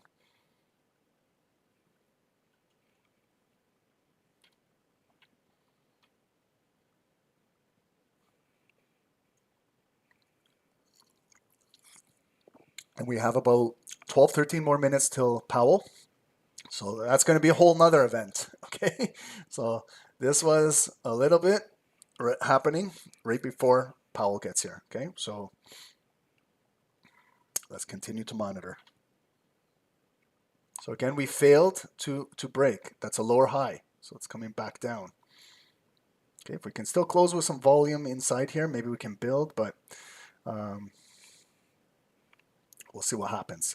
That's why I do take out 80% profit too, guys. That's another reason. Because I've been in multiple trades in my days where I've hit nice trades like this, and I didn't do anything, and then all of a sudden it came right back down to my break even. While I was up 100 pips, 200 pips, even 300 pips. So I have rules when I trade, guys. I hope it doesn't change the way how you trade or anything like that, but you see, guys, I could get hit at break even. I'll let you guys know verbally when I get hit. I have different numbers than there. That's it. I got break even. Okay. So that 20% break even, that's why I scaled out 80% up there, guys. Okay. So this trade is now void. Congratulations to you guys that closed a little bit or hit break evens. Okay. The reason why I do that is I don't want to take any unnecessary stop loss in the trade. Why should we do that? Right? Even if it does come back up, still, that could. What if it closed below there, took out the stop and dropped? So number one job as a trader, as an investor, as a swing trader, as anybody that risks your hard-earned money in the markets, your number one job is to protect your capital. Without your capital, you can't trade. Okay, and obviously, the more capital you have, the larger the profits will be percentage-wise. So the game is to protect your capital, compound your capital. When you go into profit, scale out, take some partials, and that's how you can grow your account. It took me years to learn that, guys. Believe me, I struggled for multiple years because I didn't know what to do. I didn't have a plan. I didn't know what to do with my capital. I didn't know when to take out money while I was in profit, and I didn't know what to do while I was in drawdown. I kept holding drawdown and holding and then holding and holding, and just wiped me out. Wipe me out clean. So those days are over. And I hope that they're going to be over for you guys as well. But you really got to trade with a plan. Okay?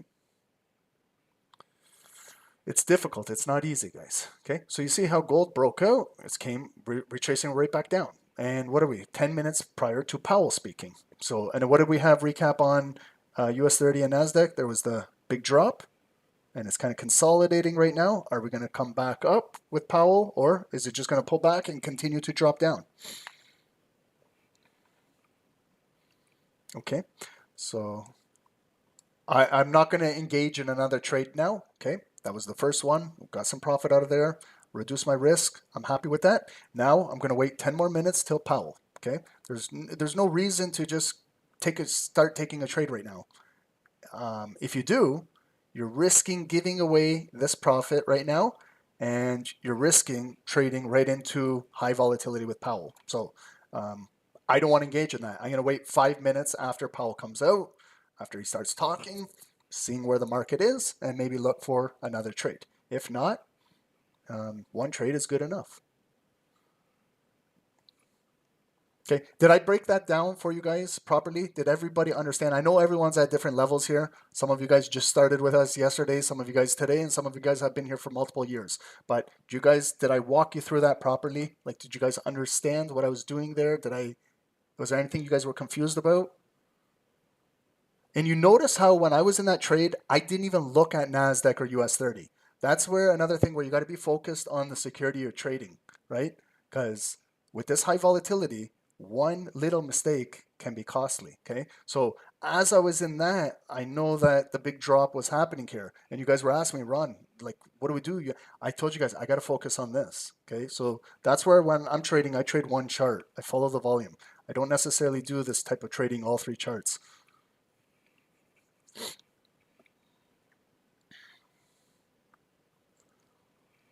Thank you guys. 300 viewers on YouTube. I appreciate you guys. And you guys in Zoom, thank you guys as well. Tonight, webinar for you guys. Okay, it's pre-recorded. It will be uploaded. I'll show you after the call. It's under the SST Super Systems of Trading. All the new webinars will be uploaded in there. If you scroll down in there, I think there's already 20 in there. So it's down at the bottom. And there will be an accompanying homework assignment. And Dave and I have made a Discord channel dedicated to you guys uploading all of your homework. And we can go over it as a group. You can get feedback by other snipers, but ultimately it helps keeping you accountable. And everyone says, Ron, how do we get a trading plan? Ron, how do we have a daily routine? Ron, how do we balance life and trading? Well, that homework assignment will help you guys pinpoint everything that you need to do that's part of your trading journey, okay? But we can all come together and talk about it.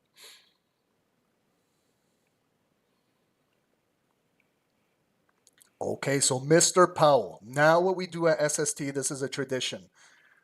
What color tie is he going to wear? Okay. What color tie is this gentleman going to be wearing? I'm going to go with purple diagonal with white stripes. Okay, that's big. Like not vertical, not horizontal, but diagonal white lines on a purple tie. Okay, that's going out there. Mohamed pink today. Wow. Dodger blue. Purple. Like dark purple, Efren, or light purple, or we got to be more specific here, guys. If it's purple, you guys know what purple tie means. Papa Powell's going to give us a hint. Purple heart. Oh, man. What do you guys say? Pablo? Yeah, thank you. Hit the like, guys. Babasi, blue. Lena, purple. Blue with horizontal white lines. I love it, guys. We'll see.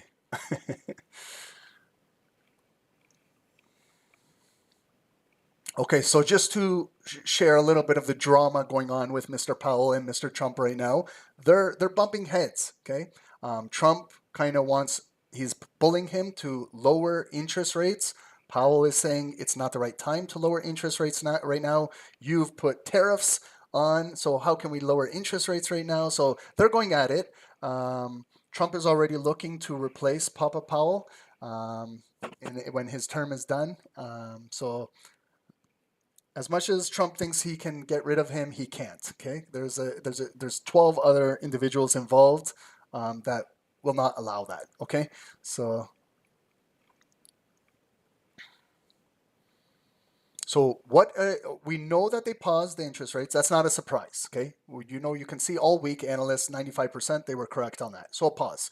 We'll see how the markets are trading right now prior to him speaking. Okay, so this is just the initial reaction to the pause of interest rates. Now, I know I can't listen in on what he's saying. I will after the call and later tonight listen to every word he says in detail. I might even listen to him 2 or 3 times.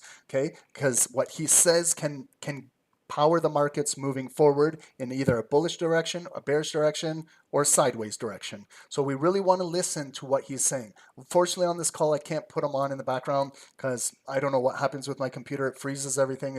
I got a lot of shit going on right now, a lot of monitors, a lot of things. So I don't want that to happen during this call. But if you guys later on in the evening tonight while you're relaxing, put on. It's usually like 30 minutes, 45 minutes. You can speed it up 1.5x, 2x. He'll talk a little faster, but you can get it in and listen to him, okay? And listen to what he's saying about employment, job creation, unemployment. Listen to what he's saying about inflation. Listen to what he's saying about tariffs, okay? And listen to what he's saying about the overall economy, okay? And that might gauge how we're going to continue to move, not just the rest of this week, but for the next few weeks, okay? And we're just a few minutes away. Sometimes he doesn't come out right exactly at 2:30. Sometimes it's 1 or 2 minutes or 3 minutes later. Some of you guys are already watching it. If you see when he comes out to the podium, if someone can just let me know when he comes out to the podium and what color tie he's wearing. It's very critical to SST's trading. It's kind of like a technical indicator. Papa Powell's tie is a technical indicator. It's a leading indicator. I'll do a write-up of, next blog will be Papa Powell and his ties. So purple tie, what it means, description. A red tie, description. Some of you had a pink tie, description. Purple with horizontal lines, vertical lines, what does it mean? Okay, we'll break it down with a blog, guys. That's why it's important to join our blog, because we have some crazy blogs like this. Yes, and also use code SST50 if you want to join the greatest trading team on this planet, SST. You get premium content on a discount. Okay, just like when we're trading, you want to buy at a premium area if it's on discount. Okay, so we had the drop. Look at what we're doing. We're pulling right back up to remember the purple line was NASDAQ's low of the day. So we did break. Are they scooping up the liquidity and coming right back up prior to Powell speaking? Okay, so let's just identify. Now there's a clear bottom right here. If you're drawing like a zone, there we have it. Okay, are we going to come back down? Maybe a possible double bottom down in there. See how US 30 traded at that yellow daily point of interest, held. That's why it's really, really important, guys. I can't stress the importance of doing a top-down analysis, how much it can help. See how this market dropped right to that daily point of interest, and look at the reaction, okay? So it doesn't get any cleaner than that. And guys, 90 seconds, okay? So let's again go through our meditation, breathe, relax, okay? Think of your next plan. What are you going to do? Make sure you look at your trading platform, wherever you put your buys and sells in. Do you need to adjust your lot size, risk, anything, all of that? Don't do any silly mistakes now. This is not the time to do a silly mistake, because silly mistakes can be costly. So you should always be thinking right now, what is the next move? What security will you be trading? What are you looking for? What is the plan? Are you waiting 5 minutes for him to talk? Are you going to wait till 2:45? Are you waiting till power hour? Or are you going to trade, boom, right as soon as 2:30 happens, you're going to trade that candle? Everybody has their own plan. Everyone is different. But what I say is, when in doubt, wait it out. If you don't know, just wait it out. What are you going to lose by waiting out? Nothing. You just lose time. I'm not losing any money if I'm waiting for a candle to close. I'm learning, I'm figuring out how high it went, how low it went, how much volume, where the point of control is, where did it close, where did it open. All of that shit is going through my head while I'm watching.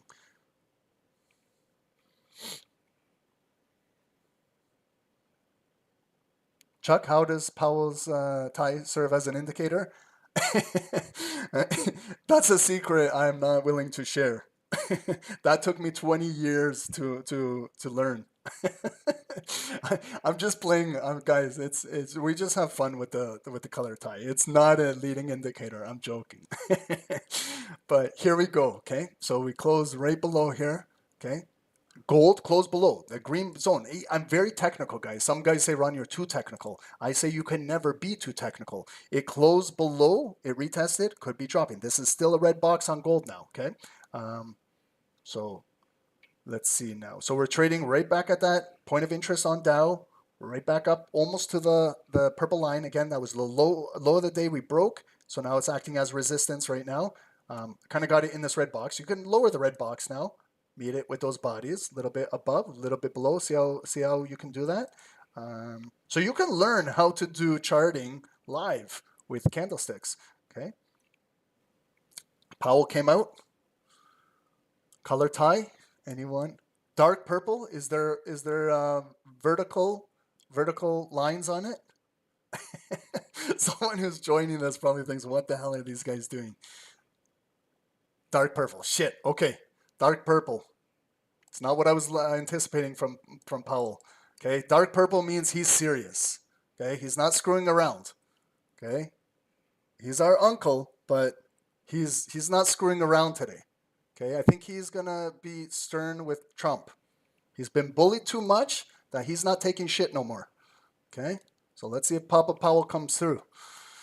We got a push on the US dollar, so gold is dropping. We got maybe we had a pullback, nice hammer candle developing on NASDAQ and Dow. Okay, so this could be Powell pushing the US dollar, pushing the indices, and gold is bearish right now. Rate unchanged. Yep, Abdullah, we got that. But let's listen in to Abdullah now. Why is it? Why did he not change it? And what is he talking about in the future? Okay. And also, guys, if we wait for this bar to close and also US 30, let's see if it can officially close back above this zone. Same with US 30. It's a larger zone because US 30 trades with more volume. Okay. Look at the size of the candles. Get your ruler and measure them. Okay. So we got a nice push coming out of here. If it closes above, we're going to flip the zone red to green and just go through the simple technicals that we do here, even if this wasn't FOMC today. Same stuff, okay? Big drop on gold. Let's see if they can, okay, so what are the most recent lows? There's a low right here, 3378 that held, and we also have maybe that low right there at 3375, okay? I would be paying attention to this one, the psychological one, 3375, to see what they do down there. Maybe a good possible area to pick up a buy on gold if it comes down anywhere in there. That could be a good area to entertain a buy if it gets down there. We got 2 more minutes to go. Let's see how and where it closes. Okay, so you see the big drop at 2 right here, dropped, and look how the market came right back up as if nothing happened. Okay, so now we got to see where it will close. Same with Dow. It dropped on when they released the Fed numbers, the funds rate, and now we're right back up. Okay, so to me it looks like a leg that came down, picked up a bottom perfectly. It's a V recovery coming right back up. So what could happen? Yes, the market could come back down, but we're trading now maybe possibly in the demand zone. It could come right down to there, pick up higher low. It could trade double bottom. It could also close above, retest this, and we continue to drive a little bit further up. Okay, so let's wait for this candle to close. 1 more minute. Gold also came down, got a good wick, but it's still below this red box. So we're trading again right in this garbage area where we were trading prior to here, but we had that buy right there and it got rejected, double top, coming back down in the bigger supply area. Okay, so we got a nice push on NASDAQ. Oh man, Bitcoin is going, come on MicroStrategy, get up to 396 and US dollar is moving. Okay, so 45 seconds going to close. Let's get ready, guys. So we wait. This is the first 5 minutes, okay? If any of you guys can let me know, like if you're listening, if Powell is saying anything like about inflation, tariffs, you guys can just fill me in. Okay, last 30 seconds. Remember, pay attention. Okay, I'm going to be looking more at NASDAQ and US 30 right now. Got to give them some love too. Okay, here we go. Here's the close in 10 seconds. So what we're going to do is, if we do close above, oh, I'm getting a phone call right now. It's CRA saying, Ron, we're taking too many pips out of the market. Okay, so we did close above. Let's go red to green. Powell is calling me, guys. Powell is calling me right now. I'm gonna talk to him and say, why are you not wearing the purple tie with diagonal, with vertical? You're making me look bad on here. Okay, so again, do we want to wait for a pullback? Kind of like we did with gold. Remember, it closed above and we waited for a pullback. Okay, so are we going to wait for a pullback on NASDAQ, on Dow? Here it comes down. Is it going to come all the way top of the green box, right at that purple line inside? Is it going to come to the bottom?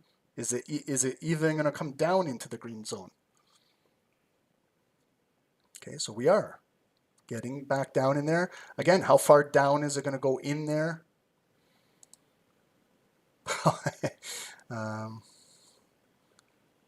So we're coming in, you know, if you want to judge where 50% of that bullish candle is, okay, you can kind of maybe figure out where it is. I'm kind of basing 50% right there, exactly at 41,000 on the dot. Okay, so we've retested. Okay, now we've got to see if it will flip this bearish volume, or will it come back down bearish for another leg down? Keep an eye on gold as well. Gold is coming right back up. Will we be able to close above here? And maybe gold will have a push up.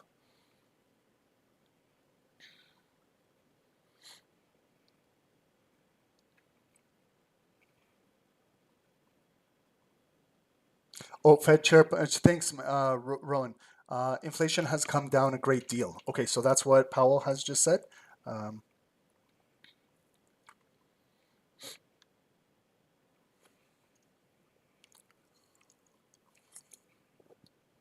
And pay attention to the close of this gold candle as well. Are we closing back above this zone? I believe I missed out on a buy on NASDAQ and US 30, guys. I'm sorry about that.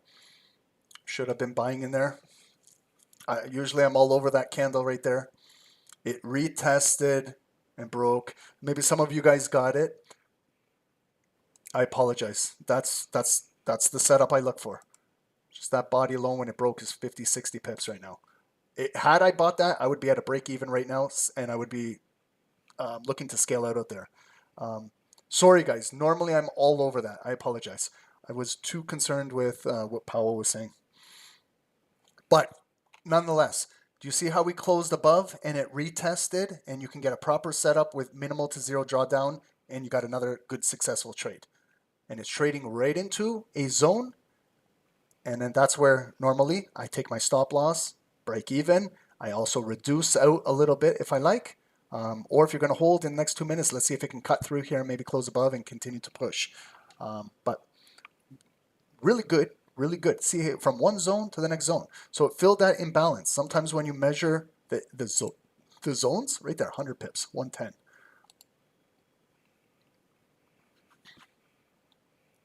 But if you didn't get in, no worries. Maybe the market will come back down and give us a retest. Maybe it will close above there.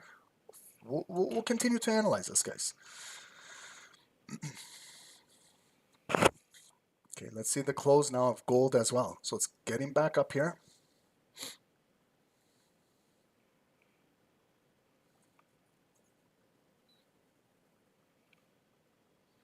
Christoph, you're on a small buy in NASDAQ. Nice. Let's see. Christoph, if we can close above that yellow line, 19,765 right up there. If we can close above there, that's that daily point of interest. We can continue to build off of it and then maybe get to that hourly move up here. Okay. So now we've got, okay, guys, it hit points. Okay. Even in FOMC, it can hit daily points of interest. US 30 can hit the red zones. That's why I trade to these zones, guys. You know, if I was in that trade, I guarantee you I would have brought stop loss to break even and I would have done something up there. Look at gold, okay? So that's why I say, guys, wait for the candle to close, because had you bought that prior to closing, you're all the way now stuck down here, okay? So that's a massive push down. Again, Powell is speaking, so don't know what he's saying. There is volatility in the markets. Just if you're not in a trade, just stay cool.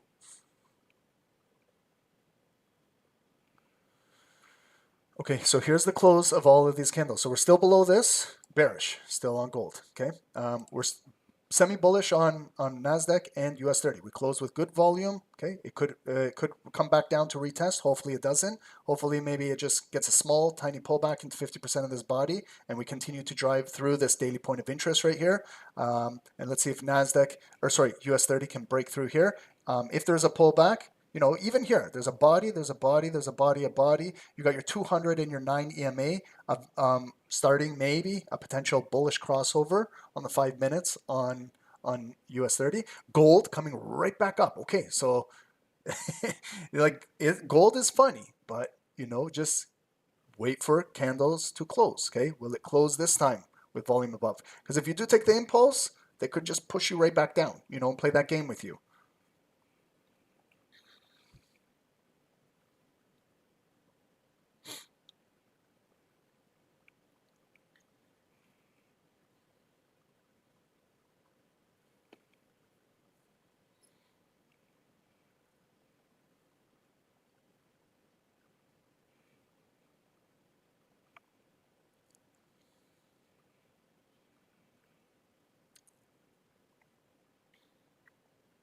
Gold is a disaster. Even I love price action, guys, but gold is like, see how choppy it is? See how much better it is? Like how NASDAQ looks today, even Dow today. So sometimes be selective with what you're trading. I know most of you guys love gold. I love gold too, but there's some days where I look at how it's trading and I don't choose to trade it because I look at NASDAQ or I look at US 30, I look at S&P, I look at crude oil, and one of those is trading really nice. So that's the one I choose to trade. Okay. So don't consume this stuff if you're like, there's no direction still. It's just stuck in here still. Yes, there was that nice breakout we got, and then it came right back down. Now it's starting to come back up, but rejection, rejection, rejection. So I guarantee you there's buyers getting frustrated, sellers are getting frustrated with gold right now, and that's exactly what the market wants to do. But these ones are trading a little bit more technical, cleaner. Okay, again, look at that massive drop, like multiple rejections here. This could be a possible like situation where we look to maybe sell gold, and break through all of these points and start dropping. Okay, maybe we got to see maybe a closure below here, maybe. Okay, if to maybe look for sells, we got to look for maybe something to close below 3382 down in here. I'm waiting for like a pullback on NASDAQ to come back into the green box. I'm waiting for maybe a pullback on Dow to come back in the green box. It's not there yet. It's still driving.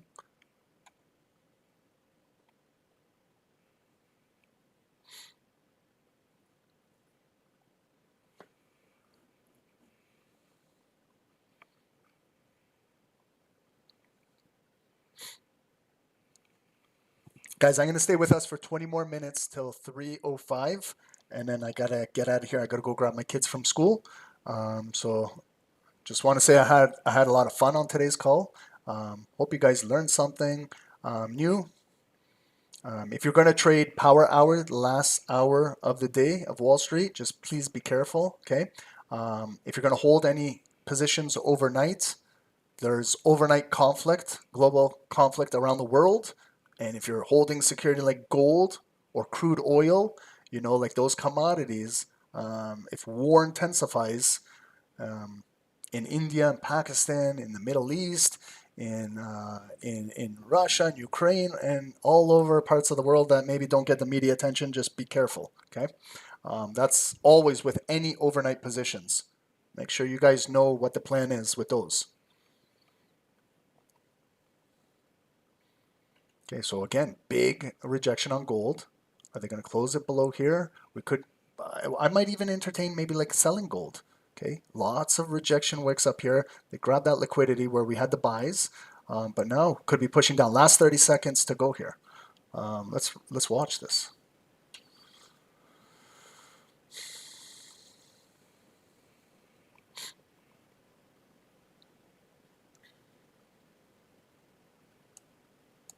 Okay, so here's the close. Where are they closing it? Okay, is it below here? Below the structure here? Right at the structure. Okay, see that big push down again? Okay, so clearly closed below there. I'm going to use that red line as a retest cut line.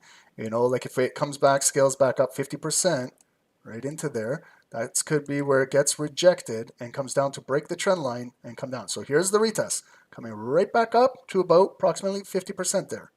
Will the buyers have enough juice to bring it above there, or are sellers going to absorb them and start to bring this down? Okay, so you see it's coming, retesting right here. You got some consolidation, maybe a bull flag on NASDAQ and Dow Jones to continue to the upside. Okay, there's the big rejection. Okay, will it turn into a shooting star candle? Okay, that's where I might engage in the sell and maybe potentially place my stop loss above that red line that just got retested. Okay, I'm going to go in a sell. Sorry, guys, I verbally say I'm in a sell.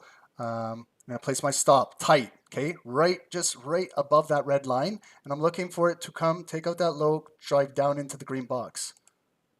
Okay. Coming into the green box could be about 40 to 50 pips in there, okay? Watch, guys, there. Break even, okay? I'm at a break even now, and I'm going to I'm in the break-even trade now. I want to see if it can really, with this volume, can it trade in there? I know I'm risking the trade at break-even. I haven't scaled out yet, but once it comes in there, I'm going to take out 80%. I didn't on that. I didn't on that. Okay, I'm waiting. Okay, I didn't have enough time in there, so yes, I might get stopped out at break-even. Oh, I wasn't fast enough, guys. Maybe I'm trusting this volume will come down. Come on. Man, come down there. Watch, it will probably take me out, break even, then drop. But hopefully this volume can come down and get down in there. Oh, come on. Get in there. Get right in there.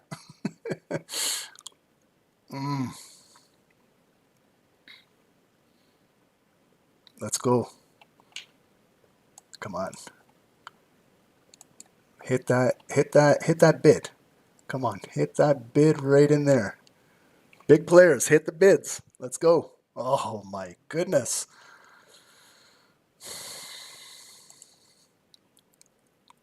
Okay, we'll try one more attempt.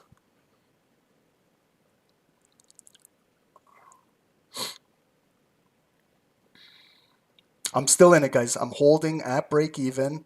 Okay, let's see if this is going to be the push in there. And it's closing in 2 minutes. Okay, it's giving me multiple opportunities to scale out in that green box, and I haven't done it yet. So I might regret this decision after the call. But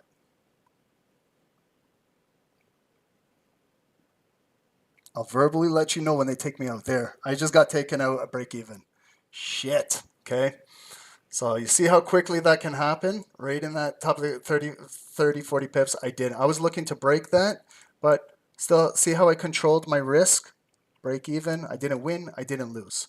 I didn't react fast enough. The markets are too fast. They're very, very, very fast. So it happens, guys. You know, but I didn't win. I didn't lose. I had the correct move to come down there, but just the sellers were not present down there to really break that down. It could continue to come down, but I'm not willing to risk that.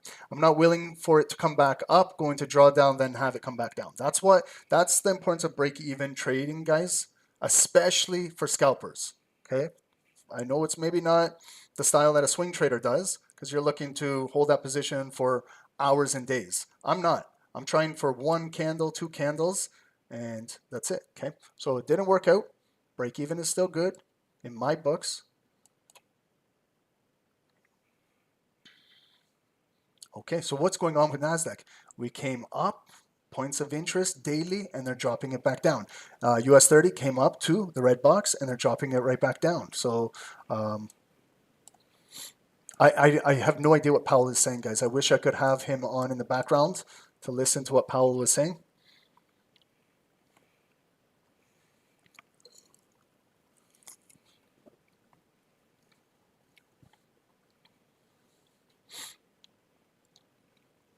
Yeah, this is not fun to trade this stuff now. Okay, this is when the markets get really volatile like this. We're going into power hour in the next 10 minutes. Please be careful if you're going to trade the last hour of the day. Okay, if you're going to continue to trade today. What did you guys think of FOMC so far? What did you guys think of it? Good, bad, ugly? On a scale of 1 to 10, being 10 was a good session, 5 so-so, and 0 this was like a shit session. What do you guys think? Cola, confusing. Trevor, too choppy. Trafon, ugly. Nigel, fugly. Okay. Yep. Barney, you're doing okay. Omar, eh? Omar, you Canadian, eh? Wasn't what I expected. Very disappointing. Nasty. Yeah, guys, it's a tough market, okay? That's why prior to these calls, I always say, guys, these can be just, it's just an obstacle in the way, okay? You don't have to necessarily trade this, okay? You can watch and see. Hopefully some of you guys see how you're learning with us at SST that NFPs and FOMCs are tough, like Still looking at gold, look at it. It still hasn't really moved from where it was from 10 in the morning, right over here. We're in the same area. Yeah, there was that nice push we had up. There was that little push down that I was hoping would break down and go down further. That's what I was banking on that trade. So I thought coming down with the volume, we were going to break down all those multi-rejections in there. Thought maybe we'd have enough to break this green box. And then I thought maybe we would be coming down to this white line somewhere down in here. But the market had other plans. It held. And it came right back up above that trend line. So, you know, it is what it is. I think once the markets calm down overnight, and then we pick up tomorrow morning, I think we'll have a good session tomorrow. I think the markets will absorb everything that Powell's saying, trade through the Tokyo session, futures market, go through Europe and come back into North America tomorrow. We have our weekly unemployment claims at 8:30 tomorrow. And then I think Wall Street will be really good trading tomorrow, guys, after markets take in what Powell is saying. Always focus, okay, not just on the 5-minute candles like all of this. Always refer back to your daily candle. So if you're going to gold to clean up all of this noise and everything that's happened in here today, go to your daily candles and always look at the bigger picture. The daily candle tells you a lot more than what's going on right now. Like, look at the daily candle, okay? So just looking back at it, remember what I said, we opened bearish ignited, how it didn't just take out that high and drive. That's a market manipulated move all day, and they brought it all the way down where we hit the low of the day, and it came back up, but we're still trading like right inside here where it's still bearish. You know, like buyer to try and push this up, you're going to need a lot of momentum, okay? So it's still very bearish. Pay attention to where this daily gold candle closes today. Will be significant how we're going to trade rest of the week and going into next week, okay? Man, gold is just so nasty right now. I wouldn't even be looking at gold right now. Like if I was going to go into power hour, I would eliminate gold off my chart. I would be watching these two for possible trades, but gold is just, it's ugly right now.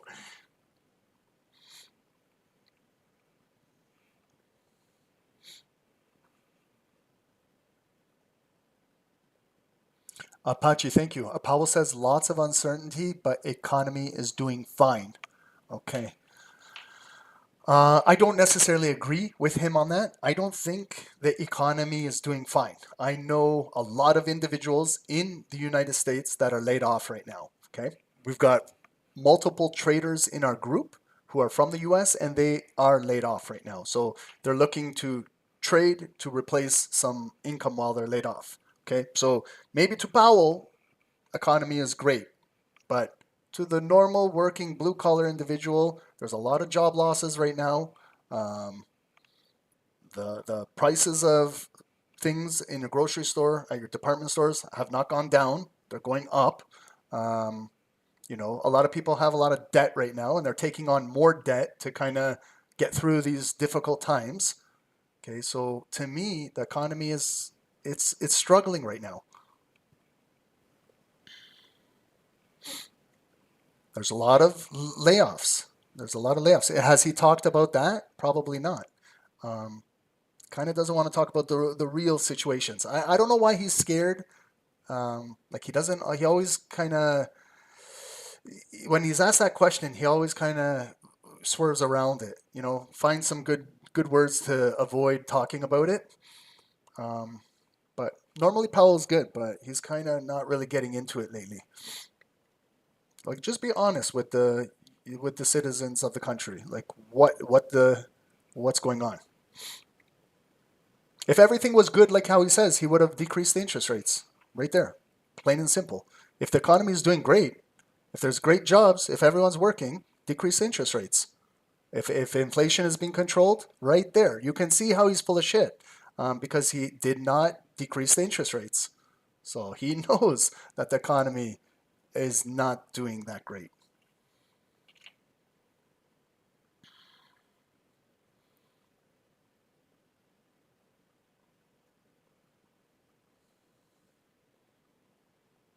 Yeah, Nigel, I agree with you. Same in the UK. The cost of everything seems to be going up. The politicians are not speaking the truth. I can tell you the same here. I live in Canada, guys. I went to the grocery store last night with my daughter. I swear, I bought, I came out with 4 bags of the grocery store, and it was $200 Canadian for 4 bags. 4 bags. Normally, I would go into the grocery store with those same 4 bags, and it was $80, $100. Now it's 200 for the same shit. So it's things are going up, everything across the board. Gold, okay, is just focus on this block up here. If you're going to continue to trade gold for the last hour, watch and see if blue volume can close above here, retest this, then maybe we'll make our next move up, back up, retest here, or if sellers continue to push us down. But I would kind of avoid gold altogether. Right now we're getting a nice, oh man, like a nice pullback move. Right in here, and NASDAQ to continue to push. So I'm thinking hopefully maybe power hour, we have a continuation bullish move in the US stock market, equities here with NASDAQ, S&P, Dow. Hopefully we continue to get this push and it closes above high levels and we get a positive close because we can carry forward this momentum into tomorrow. That's why I'm saying tomorrow might be a really good day in Wall Street, okay? So if you didn't take a trade today, or if you did, or if you're just kind of navigating through this stuff and you're learning, to just continue to do respect your risk management while you're doing this, and just be careful trading these events. Okay.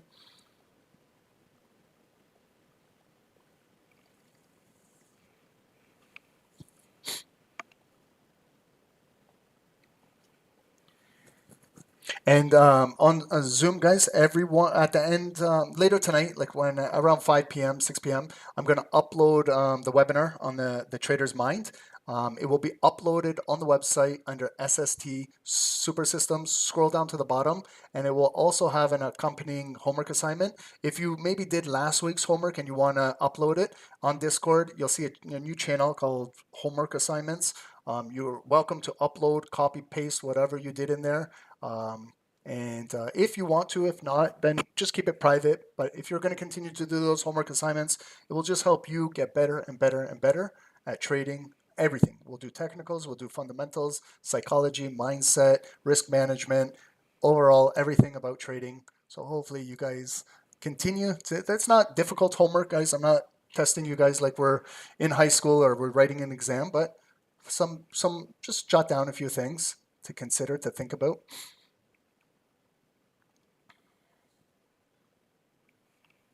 And we're going into 3 p.m. right now, power hour in 1 minute. What you can also do now is get off the 5 minutes and go to the 1 hour.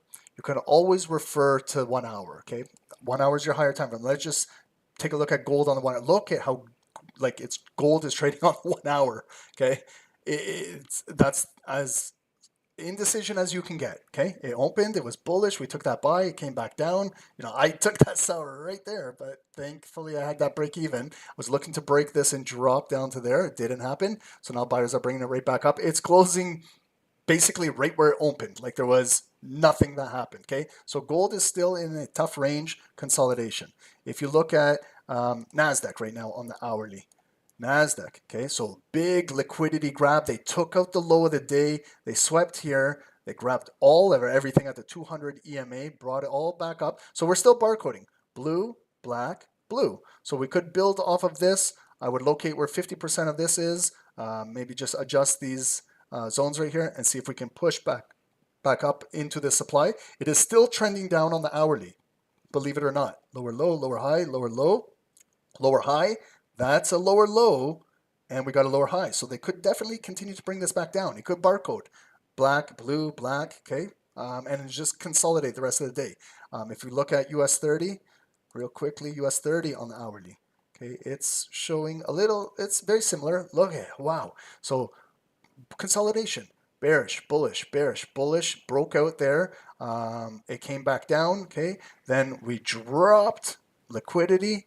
Didn't take out the low of the day, US 30, okay, NASDAQ did, and we're moving right back up. Now, we closed above this zone, so you can go red to green, and we're holding. Maybe we will. Maybe we'll get a bullish power hour it can take out the high of the day and we trade back up here, okay?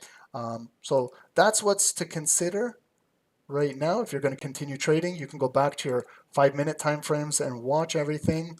This is gold being just nasty inside here. We got NASDAQ, nice move, okay? So if it comes back, retest, daily point of interest, back down here. Now you got some supporting areas. And same with US 30. Let's see if we can get a nice bullish move.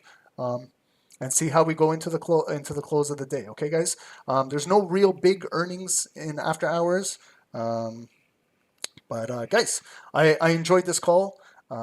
Congratulations to those that took the buy with me on gold, pipped and dipped out of there. Some of you guys pipped and dipped. You were fast to get out of that. You know, I congratulate you guys if you did. I was hoping to break that zone and get down just a little further down into there. Fortunately, it didn't happen, but that's the importance of putting a break even. You know, you try. Worst case scenario is it's a break even. I can live another day with a break even. It's difficult to take a loss, and you know, it's the mindset, the psychology is completely different. When you take a loss and you take a break even, it's completely different. So I hope you guys are learning a lot from your break evens. You know, I learned a lot about myself with break even trading. I learned a lot by my losses, and I also learned a lot about my profitable trades. So hopefully you guys are just continuing to learn. It'll all come together. It might be confusing for some of you guys at first. Trading is not easy. It's very confusing. It's one of the hardest jobs to do in the world, I'll be honest, because this job does not guarantee you a payday at the end of the day, at the end of the week, at the end of the month, at the end of the year. All other jobs, you know, like there is jobs that are very, very difficult, like an aircraft controller. Like that's a difficult job, but you're guaranteed to get a paycheck. Trading, you're not. Okay, so that's why I always say, guys, the most important thing in trading is respecting risk and protecting your capital, and always to understand that there will be another trade 30 minutes from now, 1 hour from now, tomorrow, next week, next month. Okay, so if you feel like you didn't look for your setup, it's okay, guys. That's the mature side of trading. Okay, have a great day today. I gotta go grab my kids at school. I will see you guys on Zoom tomorrow morning, post New York around 11 a.m. We'll get in another coach's corner. We had a great call. I'd like you guys to be engaged, unmute your mics, talk to me. We learn from each other. We have fun. And YouTube, we'll see you guys Friday morning, 7 a.m. Okay. Have a great day. If you want to join the team, YouTube, there's a free Telegram channel pinned at the top of YouTube. Join our free blog on the website, and also use that SST50 code, and you can get 50% off on the memberships at SST and join us. Okay. Have a great day. I hope you guys enjoyed this FOMC. We made the best of it. It was a little tough, but as expected. Okay. The markets are very volatile right now. Lots going on around the world. Pay attention to your geopolitical news, everything, because those things affect every security you guys trade. Okay. Have a great day. God bless everyone. And we'll see you guys tomorrow. Thank you, guys. Leave us a like and subscribe to the channel. Hit the notifications if you can. Thank you.